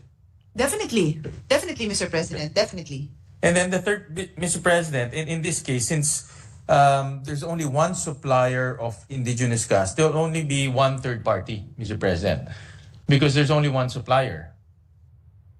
You mean there will only be one because you need natural gas, indigenous Correct. gas. Indigenous gas in the mix. For now, there will only be one. For now, but this whole bill is precisely about opening up the industry to having more indigenous gas suppliers. So Correct. that is only a temporary solution, the temporary situation, Mr. President. Correct. But since now we only have one supplier, the third party can only be one supplier, Mr. President, at least in the medium term, short to medium term, Mr. President. Short term, because right now the only supplier contributing to our energy security by way of indigenous gas is that one supplier. So for now, it is really that one supplier. Correct, Mr. President. And Mr. President, I will also connect this to Section 21, where we talked about the prioritization. Since there's only one supplier, Mr. President, and there will be prioritization, Mr. President. And from what I understand, the prioritization removes the price discovery process, Mr. President. So in other words, that one supplier can now dictate whatever price this entity will sell because of the prioritization, Mr. President. Based on my reading of the bill, Mr. President, because there's only one supplier, at least in the short term, and there's prioritization to that indigenous gas. So even imported LNG, since it's part of the aggregation, will now lose price discovery, Mr. President. Mr. President, last week when His Honor was asking me about price discovery, we responded that there will still be price discovery. That is not being changed under this bill. Okay, so Mr. President, even though there's prioritization in the bill, bidding or price discovery will still be a key activity in the supply of gas to power plants. Yes, Mr. President, because in fact, this representation so far on the data that we've seen, it seems very clear that the prices of indigenous natural gas are very, very competitive, especially when you include the cost of regasification. So even in the example that His Honor gave about the current prices of LNG compared to indigenous natural gas, they weren't that far apart. And if you include the cost of regasification, then by far, indigenous natural gas was lower. So there is really nothing to hide, Mr. President. There's full intention to disclose prices to all parties. Thank you, Mr. President. And typically, price discovery, a key feature of price discovery or bidding will be the lowest price, Mr. President, or least cost in the parlance of the electric power industry, and that will still remain, Mr. President, in the price discovery process, Mr. President. Because least cost, if you go through IPIRA, if you go through the regulations of ERC, least cost is the feature, or least cost is the criteria that they use in order to decide what is the best for our consumers. And that will remain, that key feature will remain in price discovery, Mr. President. Okay.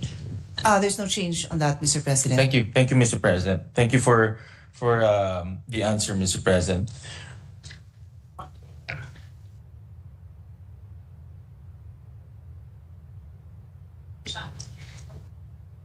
So, Mr. President, another on the same topic of aggregation, Mr. President, I just want to be clarified. Since DOE will be the lead, let me just. DOE will lead and initiate aggregation. What conditions will it trigger DOE to initiate and lead the aggregation, Mr. President? What type of conditions does DOE see in order for it to aggregate, Mr. President? Actually, Mr. President, aggregation is a key component of this measure. So as soon as we pass this measure, it is DOE's obligation to start discussing aggregation with the key players. Okay, Mr. President. And will it wait for example, if because if I will connect this to economies of scale and getting the best purchase price, getting the best purchase price. Will it wait for those type of conditions before it convenes, Mr. President? For example, I'll give a very specific example. And we pointed this out last time. I understand that the current market price of Malampaya gas now is at 12, if I'm not mistaken, per MMBTU, Mr. President. 12, and landed cost and regasification of imported gas, whether it's from Henry Hub or JKM, is about 14? More or less, mga 14, Mr. President. No, so the spread is not so big, Mr. President. The spread is not as substantial. Will it wait for a bigger spread before it aggregates, Mr. President, so that it will realize full economies of scale? My point there is, will it wait for a condition, let's say if the spread is quite substantial, then it will be triggered to do economies, it will be triggered to aggregate because the spread is substantial. As to if the spread is small, and it will still do aggregation, the realization of savings will not be as substantial, Mr. President. So my point there is, what conditions that it has to experience before it We're goes. not putting any conditions, Mr. President. So there's no conditions, Mr. President. So at any given time, they can just aggregate, Mr. President. Yes, because the sheer act of aggregating all the different possible supplies of LNG will already give us a better purchasing power, Mr. President. So that alone is a good enough reason to initiate the aggregation. Okay. Mr. President, since I heard earlier, since there will be price discovery, that's one safety that we can assure the public, that even in the aggregation, it will still compete with other LNG, Mr. President, with other natural gas suppliers, Mr. President. Sorry, what was that? My point, since Her Honor mentioned about there will be price discovery, so we can have a scenario wherein we have aggregated gas competing with LNG, Mr. President, because there will be price discovery from the point of off-takers, from the point of buying gas. So aggregated gas can compete with other LNG, Mr. President, with other suppliers. I think, Mr. President, I'll use a analogy in business. I'm a I've been an entrepreneur for more than half of my life. I can import products on my own.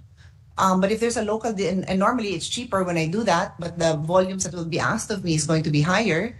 Or I can deal with a local importer here. And if they're such a big importer, then their prices are good, I'll just buy from them. Usually, if I'm willing to buy more, then I'll be able to buy it more on my own directly by importing. But that's precisely the underlying factor there is you're buying more. So this is an open invitation to all parties to join the aggregation so that they can get the lowest possible price. Pero kung gusto nilang magsarili, gusto nilang mag-import mag-isa, wala namang pipigil sa kanila. But it's basic economics. They may not get the best price, and that's their choice. Correct, Mr. President. But they can, aggregated gas can compete with imported LNG, Mr. President. Definitely. But again, I emphasize that Of course, we want. every entity is allowed, will be invited to join the aggregation. Yes, correct, Mr. President. Well, at the end of the day, let's allow the off-taker to decide. And if there will be bidding, there will be price discovery, then I'm sure that the lowest bid, since this is a commodity, the lowest bidder will probably end up getting the contract. But it's very important that even though there's an aggregation feature in the bill, it doesn't mean that this aggregated gas will have priority or will have exclusive supply to off-takers, Mr. President. There will still be price discovery before the contract will be consumed by the off-takers. And a scenario wherein aggregated gas can be competing with imported gas can also happen, Mr. President. Yes, I believe it can happen. Yeah, thank you. Thank you, Mr. President, for that clarification. Obligation. Or done with that now.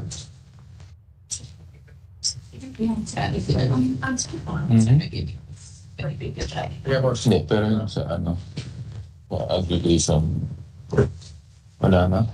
Wala na. Thank you, Mr. President. I'll jump to my next topic, Mr. President, which is tax incentives.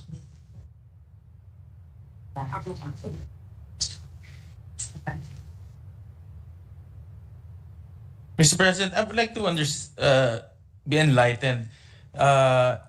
Is the gas being sold by Malampaya? What is the VAT status of the gas being sold by Malampaya? It is VAT exempt, Mr. President. Okay, it's already VAT exempt because I saw in section 36 2, letter A.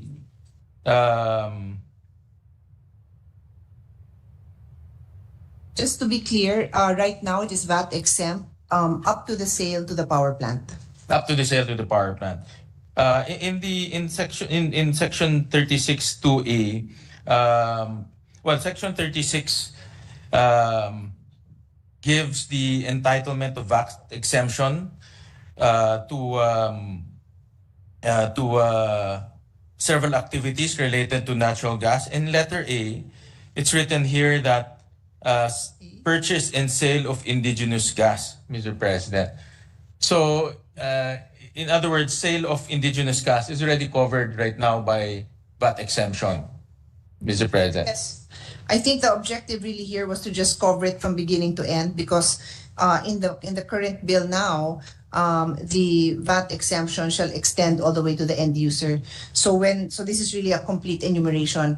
But as His Honor correctly observed, there's no difference in that letter A. That is already currently happening. That's already existing, Mr. President. So the intention just to cover everything, Mr. President. Mr. President, I understand that the sale of gas up to the power plant is already VAT exempt or VAT exempted. But the whole section 36(2) exempts the entire chain, from purchase and sale of indigenous gas in letter A, purchase and sale of electricity or ancillary services produced by generation facilities, that's in letter B, and it goes on, Mr. President. So in other words, the VAT exemption will now be expanded all the way to consumer level, Mr. President? Yes, that is correct. And how much are we going to lose in terms of VAT payments in this, Mr. President?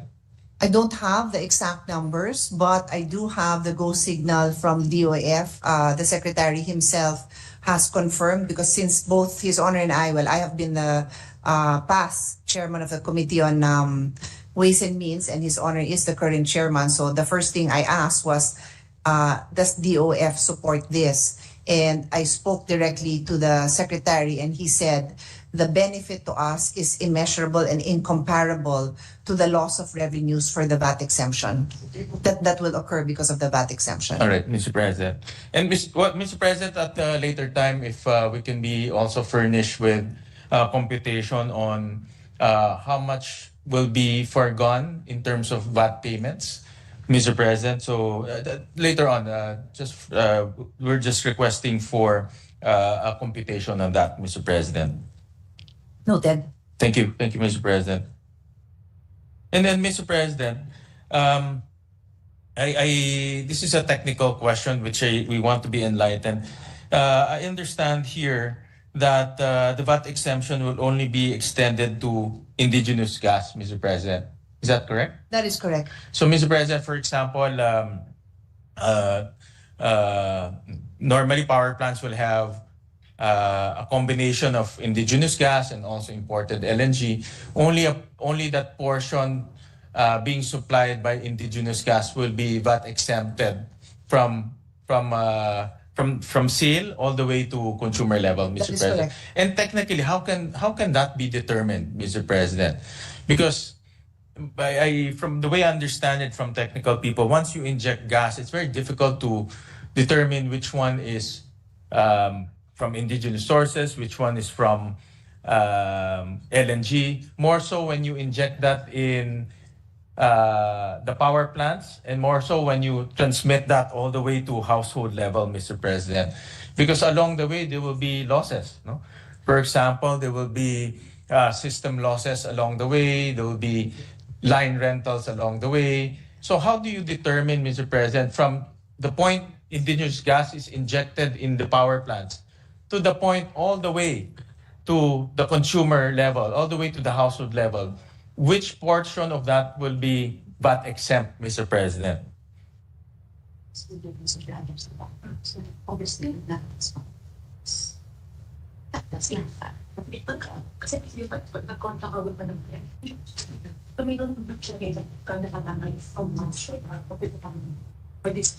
For your entire, yes. So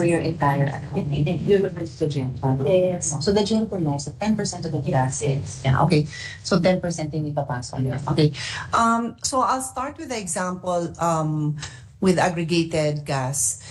In that case, the DOE would be fixing what that mix is. And so when this is then purchased by the power plants, that percentage of that mix will be followed. So His Honor is correct that we can't identify which gas literally came from indigenous sources and which gas came from imported sources, but we do know what the percentage of that mix is. So if that mix is 20% versus 80%, then you can accurately you know for a fact that 20% of that gas would then be subjected to the VAT exemption, even if you cannot pinpoint which one, but you know that percentage. So it's the same, it works the same way with power plants. When they purchase from their different sources, they also know what is the percentage of the mix that they eventually have.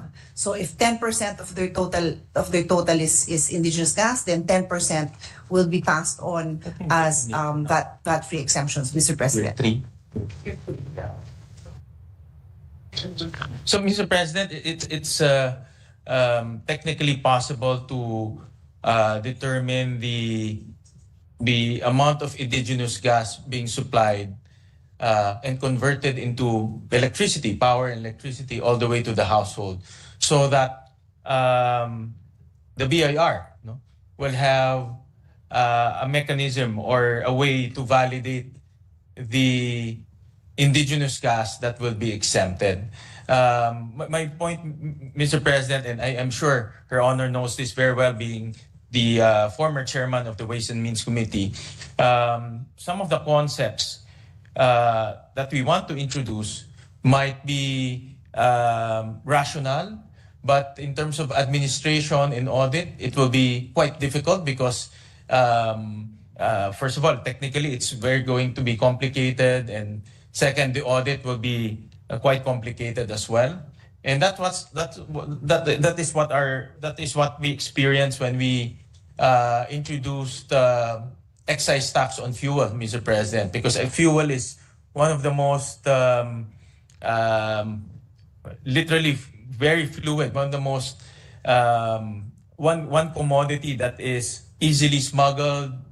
The leakage is quite substantial, and introducing excise tax on fuel might be logical, but tracking it down and making sure that the amount being paid is accurately declared is something else, Mr. President. And that's why I think Her Honor is the one who introduced the fuel marking in the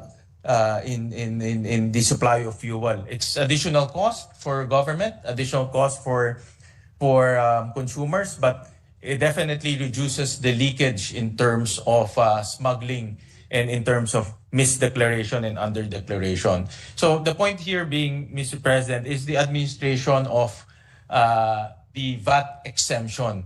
Can the BIR track down and audit the amount of exemption that these companies will claim? No? Because obviously they will claim VAT exemption. And is there a way for the BIR to determine the amount that should be VAT exempted, Mr. President? Actually, Mr. President, with His Honor's, the concerns raised by His Honor, we would be very open, and we can also directly take the lead in crafting language to ensure that DOF with BIR will come up with the proper language to implement this provision as envisioned. Just like we have mentioned on the technical side that DOE will come up with the rules and regulations, we can do the same for DOF, because the fact that DOF is on board with this, and we take note that it is a loss of revenue for them, then we will ask them to give us, if they have more language to provide beyond what this representation is willing to do, which would basically be a provision that DOF and or BIR with the under the supervision of DOF will come up with the proper rules and regulations for the proper implementation. I think that's the best that we can do, because as His Honor said, it is technical, but it is a loss of revenue for them, so it's on them to make sure that they can implement it properly. So we can put in that basic language. Thank you, Mr. President. And at the proper time, Mr. President will also, with the permission of the good sponsor, will also introduce some language to that effect, Mr. President. And then, Mr. President, and I know this is also in incentives, and I know Her Honor knows this very well. And this is on the topic of SIPP, Mr. President. And I'm very, very sure that Her Honor knows the criteria and the mechanisms for SIPP, Mr. President. And I notice here that there's an automatic inclusion of PGNI facilities as Tier 3, Mr. President. And we introduced the different tiers in CREATE, as Her Honor knows, being the sponsor and the author of that law. And this is to come up with different criteria and different value creation for the country, Mr. President. And in Tier 3, in the NIRC, the activities that are included here millions of financially includes research and challenged families development, needing medical assistance. The medical assistance. This. What is this? Research and development resulting in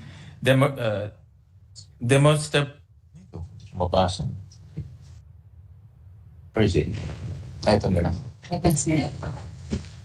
Tier 3 activities shall include research and development resulting in demonstrably significant value added, higher productivity, improved efficiency, breakthroughs in science and health, and high-paying jobs. Number 2, generation of knowledge, new knowledge and intellectual property registered and or licensed in the Philippines. Number 3, commercialization of patents, industrial designs, copyrights, and utility models owned or co-owned by a registered business enterprise. And then number 4, highly technical manufacturing, or number 5, are critical to structural transformation of the economy and require substantial catch-up efforts, Mr. President. So from my understanding of the Tier 3 and looking at the activities and projects included in Tier 3, these are mostly high-tech jobs, high-tech jobs, IT-oriented jobs that create value for the country, Mr. President. These are more, as your honor knows, more technology-driven jobs, technology-driven activities and projects, Mr. President. So the point I'm trying to make, Mr. President, is seems like nat gas doesn't fall under the Tier 3 category, Mr. President. And then number 2, Mr. President, we all know the concept of create more, introduce the time-bound concept, Mr. President, wherein there's a limited, for projects that are qualified, there's a limited time for them to enjoy incentives. And after that limited time, they'll become normal corporations because they've already enjoyed incentives that are given to them during that project lifespan, Mr. President. So my question, Mr. President, is does it fall under Tier 3? And then number 2, Mr. President, my reading of the bill is this introduction to Tier 3 creates that perpetual incentives, Mr. President, that we are trying to remove from CREATE, Mr. President. Yeah. Okay, Mr. President, I have a simple answer to His Honor's lengthy but very important question. In the enumeration in the CREATE law on Tier 3, the 5th item that His Honor mentioned, 5 or V, it says critical to structural transformation of the economy and required substantial catch-up efforts. It is this representation's view that it is very easy for these projects to fall under that. Clearly, having energy security is a must in any economy. And clearly, we have established every single day that we have stood up here and answered questions for interpellation that we are definitely playing catch up.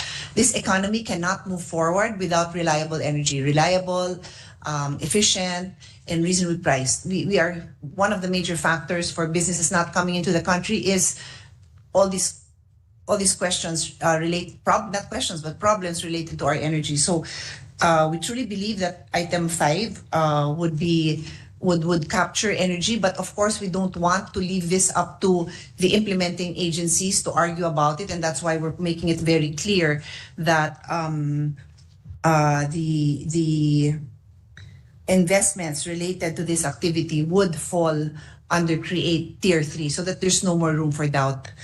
And then on the question on time bound, no, there was no intention to make it perpetual. It is still intended to follow the time limits provided by CREATE. Okay.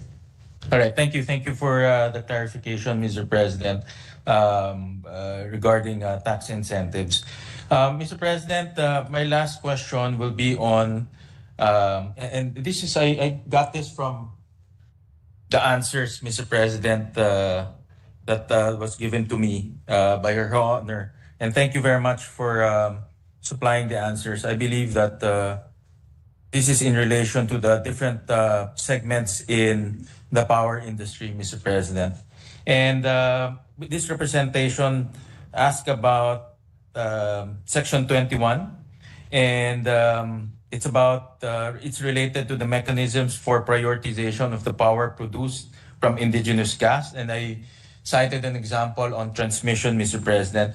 And in the paper that was supplied to us or given to us under transmission letter A, mandate NGCP to procure minimum percentage of auxiliary service, Mr. President, produced from power plants using indigenous natural gas, Mr. President. So the same concept about prioritization, would NGCP now be compelled to purchase ancillary services from indigenous gas, Mr. President?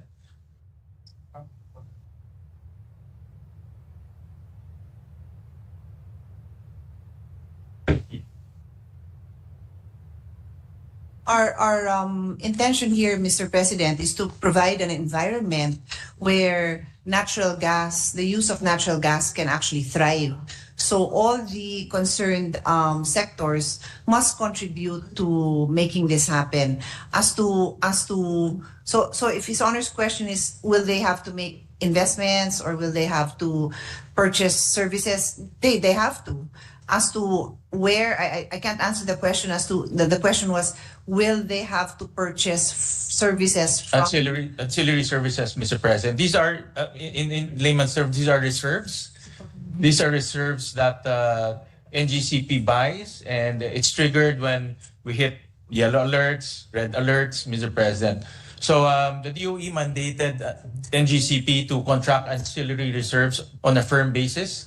And the ancillary reserves are normally fast ramping up plants, such as gas or hydropower plants, Mr. President. So, in other words, will NGCP be mandated to buy ancillary services from power plants being supplied by indigenous gas, Mr. President? How do I understand that? I am asking our technical persons how they intend this to be implemented. Yeah.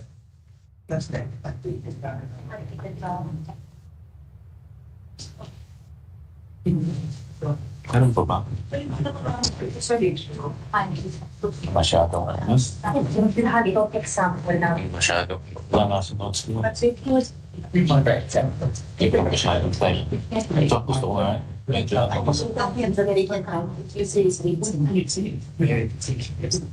A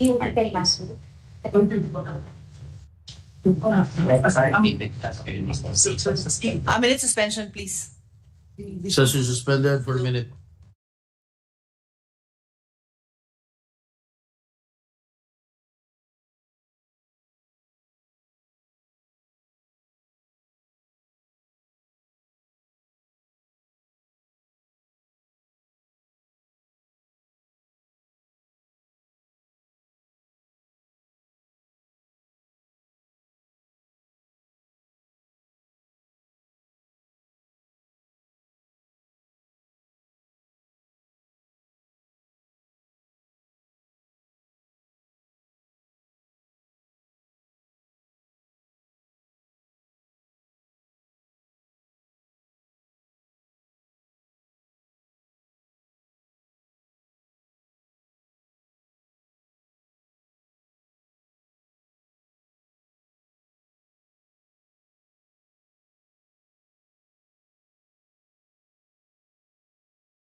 Mr. President, Mr. President, in response to His Honor's question, the objective really is to provide a mechanism where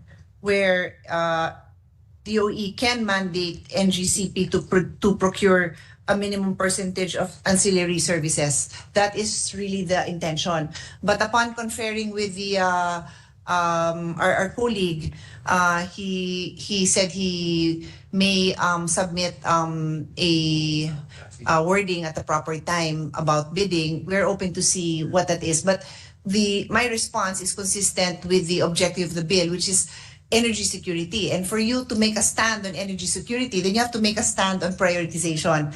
And that is why, consistent with the objective of the bill, there is that provision that there is the example we're giving is saying that yes, it could possibly mandate that there will be a mix of in that mix. It will include indigenous gas, because that is the only way that we can ensure that we have our own source of gas, that there's that environment where there will be the purchase of the indigenous gas. And I will always repeat when I say that, and historically, and we've shown the chart, indigenous gas has always been consistently, it has always had a more consistent, stable pricing compared to the pricing of imported gas. That is data that we did not make up. It is data that is historically there, Mr. President. But like we said, we are open to His Honor's submission of amendments at the proper time. Thank you, Mr. President, for allowing this representation to submit some amendments to make sure that at the ancillary service level, there's also bidding or price discovery. Right now, Mr. President, the mechanism, and this is actually a very current issue. NGCP had to raise rates because of the new contracted ancillary services as mandated by the DOE. It's now on a firm basis, and because it's on a firm basis, they had to increase electricity rates. And Mr. President, my concern is if we don't have any price discovery at the ancillary services contracting, NGCP will just be mandated to contract from one source, which is power plants being supplied by indigenous gas sources, Mr. President. Right now, it's technology agnostic, meaning it can contract from hydropower plants, it can contract from geothermal, as long as the prices are low, Mr. President.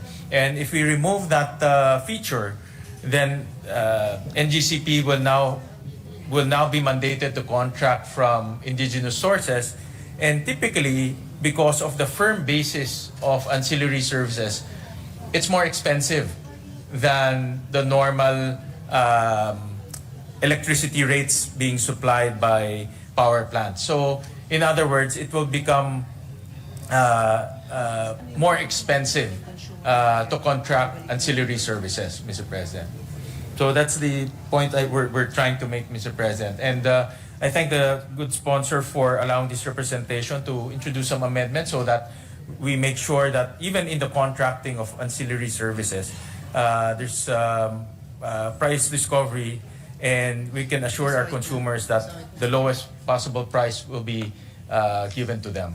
Yes, and we just want to reiterate that under Section 21, when DOE establishes mechanisms for the optimal and full utilization of indigenous natural gas, it takes into consideration the state's policy on energy security, which I keep repeating, but also consumer welfare. So in the unlikely event that indigenous gas is significantly more expensive, and I emphasize unlikely event because the cost of regasification, when you include it, will really makes indigenous gas very competitive.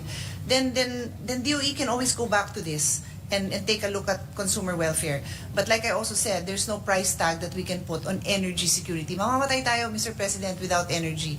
And with our population still growing, with our desire to be competitive, our demand for energy will be very high, as His Honor knows. Yes, thank you, Mr. President. And Mr. President, for the record, I support indigenous sources, hydropower plants, geothermal, renewable energy, whether it's intermittent or the legacy technologies, indigenous oil and gas for sure, Mr. President, because that's definitely, it's at our backyard, literally. And if we can harness those resources, Mr. President, and power our economy, then that will be the best case, Mr. President. But, Mr. President, I mentioned this during the last interpellation with Senator Alan Cayetano, that one thing I learned and one thing that I've seen in the energy sector, that the concept of energy security has also changed because of geopolitical events, Mr. President. So now energy security, the concept of energy security should espouse flexibility, should espouse diversification, as well as responsiveness, Mr. President. And a case in point of that is the invasion of Ukraine, Mr. President. That's why a lot of the European countries in a short time span built LNG terminals so that they have options, whether they want pipe gas or they want LNG through the sea. They have that option, and that's also one of the things that I think inadvertently, to be honest, happened in the Philippines because we didn't explore oil and gas in the past. That because of that impending depletion of Malampaya, gas-fired power plants had no choice but to build terminals, Mr. President, and those terminals actually became an additional. Those terminals became, in my opinion, became another source for us to import LNG from different countries. And because of that diversification, in effect, we have now options that we can tap into, whether it's indigenous gas or imported, but now we have options that open opportunities for the energy sector, Mr. President. So in other words, it's also evolving because of geopolitical consideration and also because of the situation, Mr. President. I agree. I agree that we look at what's happening in the world, and sometimes inadvertently it happens. So in as much as we have been we chanced upon this global impactful war that affected the prices of natural gas. The more reason, though, Mr. President, that we should be promoting indigenous natural gas. More reason. And the terminals will support both imported natural gas and indigenous natural gas. So in terms of building the facilities, that's covered by our bill. But in terms of promoting one versus the other, I will always repeat that we do not foresee a situation where we can live with only one type of energy source. So we will have to promote both indigenous natural gas, mostly for energy security, and then we will still have to rely on importation as well. So the building of the facilities will be needed regardless of the sources. Thank you, Mr. President. Well, Mr. President, I conclude my interpellation, Mr. President. But before I conclude, may I be allowed to spread into the records of some of my concerns and observations in the bill, and at the proper time, Mr. President, will submit some amendments to address these concerns, Mr. President. As His Honor recalls, the proper time we agreed upon was the past 2 weekends. So we are very happy to receive it anytime His Honor is ready. Thank you, Mr. President. And Mr. President, may I be go allowed? ahead. I'll sit down while His Honor Yes, Mr. spreads President, into thank the you. record his concerns. We respect his experience and the time that he has spent as energy chairman. So we're more than happy to have His Honor share his research and his observations. Thank you. Thank you to the good sponsor. Thank you, Mr. President. Mr. President, dear colleagues, I rise today before this August chamber to deliver my manifestation of serious concerns on the proposed measure, Senate Bill number 2793 under Committee Report 304, otherwise known as the Philippine Natural Gas Industry Development Act. Mr. President, we recognize the good sponsor's intent to achieve energy security and to encourage investment in the upstream oil and gas sector.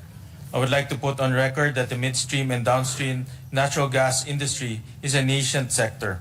Thus, it is our responsibility to ensure there will be a level playing field for current and future investors and that the market power of first entrants is tempered. However, this representation has strong concerns about specific provisions in the bill, given its negative impact on competition and ultimately consumers who will ultimately bear the burden of more expensive fuel and electricity. For instance, we need to ensure that the Energy Regulatory Commission can still protect consumers through the least cost standard when reviewing power supply agreements. But under Section 6 of this bill, this standard shifts to full recovery of reasonable costs. This means that instead of ensuring the lowest possible price, we will now have to cover all costs incurred by power generation from gas power plants. When it comes to aggregation in Section 15, there are also three major competition concerns that we should be wary of. First, the reality is that there will only be one aggregator right now and in the near future, since we only have one source of indigenous gas. The aggregator will act as the master planner for natural gas. This means we are leaving our entire supply of natural gas and our energy security in the hands of just one entity, which is risky considering that diversification of energy sources and supply routes is critical in energy security. Second, the role of the government in this process is unclear. Will it merely be a bystander, informed only when aggregation happens, or will it have the authority to allow or disallow it? We note that if we allow government to undertake aggregation together with the private sector, this goes against the principle of competitive neutrality and will result in a conflict of interest where the regulated entity is also the regulator. Third, the aggregation and then prioritization of indigenous gas without sufficient monitoring and verification mechanisms. We are making space for industry players to game the system. To avail the prioritization, the seller of aggregated gas can always declare a higher percentage of indigenous gas even though a lower share is utilized.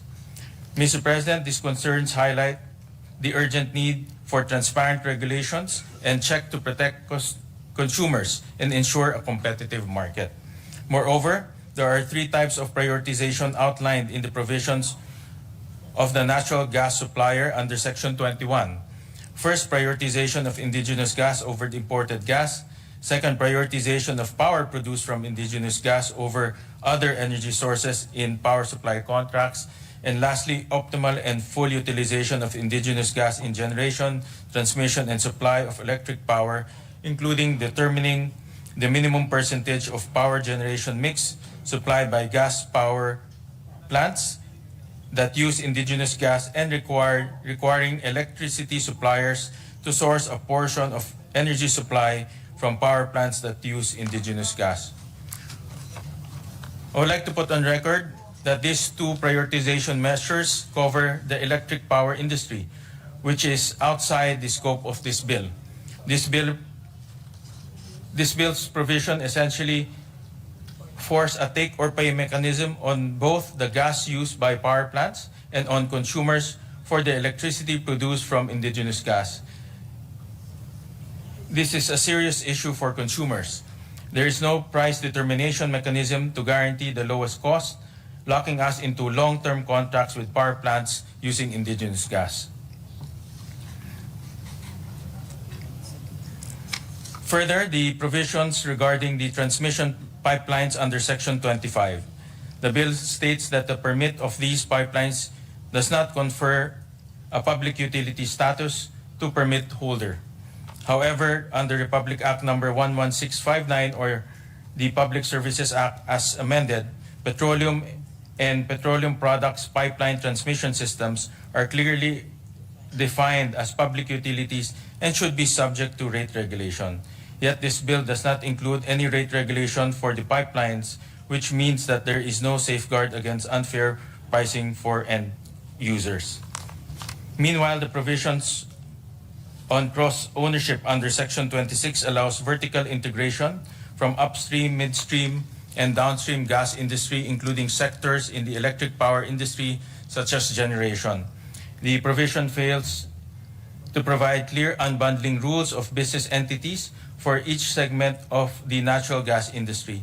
When combined with the other provisions of this bill, such as aggregation, non-classification of transmission pipelines as public utilities, and prioritization of indigenous gas over other imported gas, among others, it creates a scenario where our entire gas supply could be controlled by a few powerful players.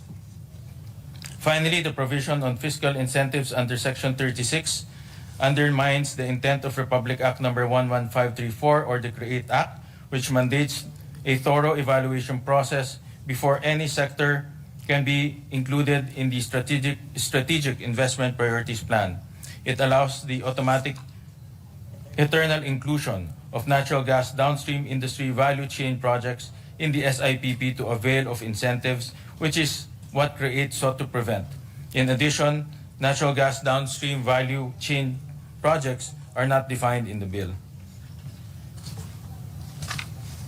Mr. President, in closing, we must remember that the heart of this bill lies not just in policies and provisions, but in the lives of everyday Filipinos who depend on fair pricing and reliable energy. Hence, we have to ensure that this bill does not inadvertently create a monopolistic conditions or burden our people with unnecessary cost. Thank you, Mr. President. Thank you to the good sponsor. Maraming salamat po. Thank you, Senator Gatchalian. The manifestation of the gentleman from Bulacan is duly noted and inserted into the records. Valenzuela, I'm sorry. Thank you, Mr. President. Yes, Senator Because Pia.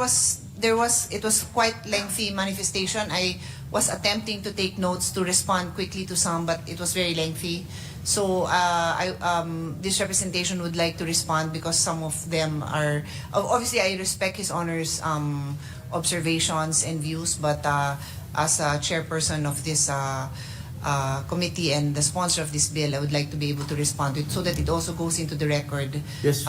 directly as part of His Honor's a response to His Honor's concerns. Please But I'll do it proceed. tomorrow.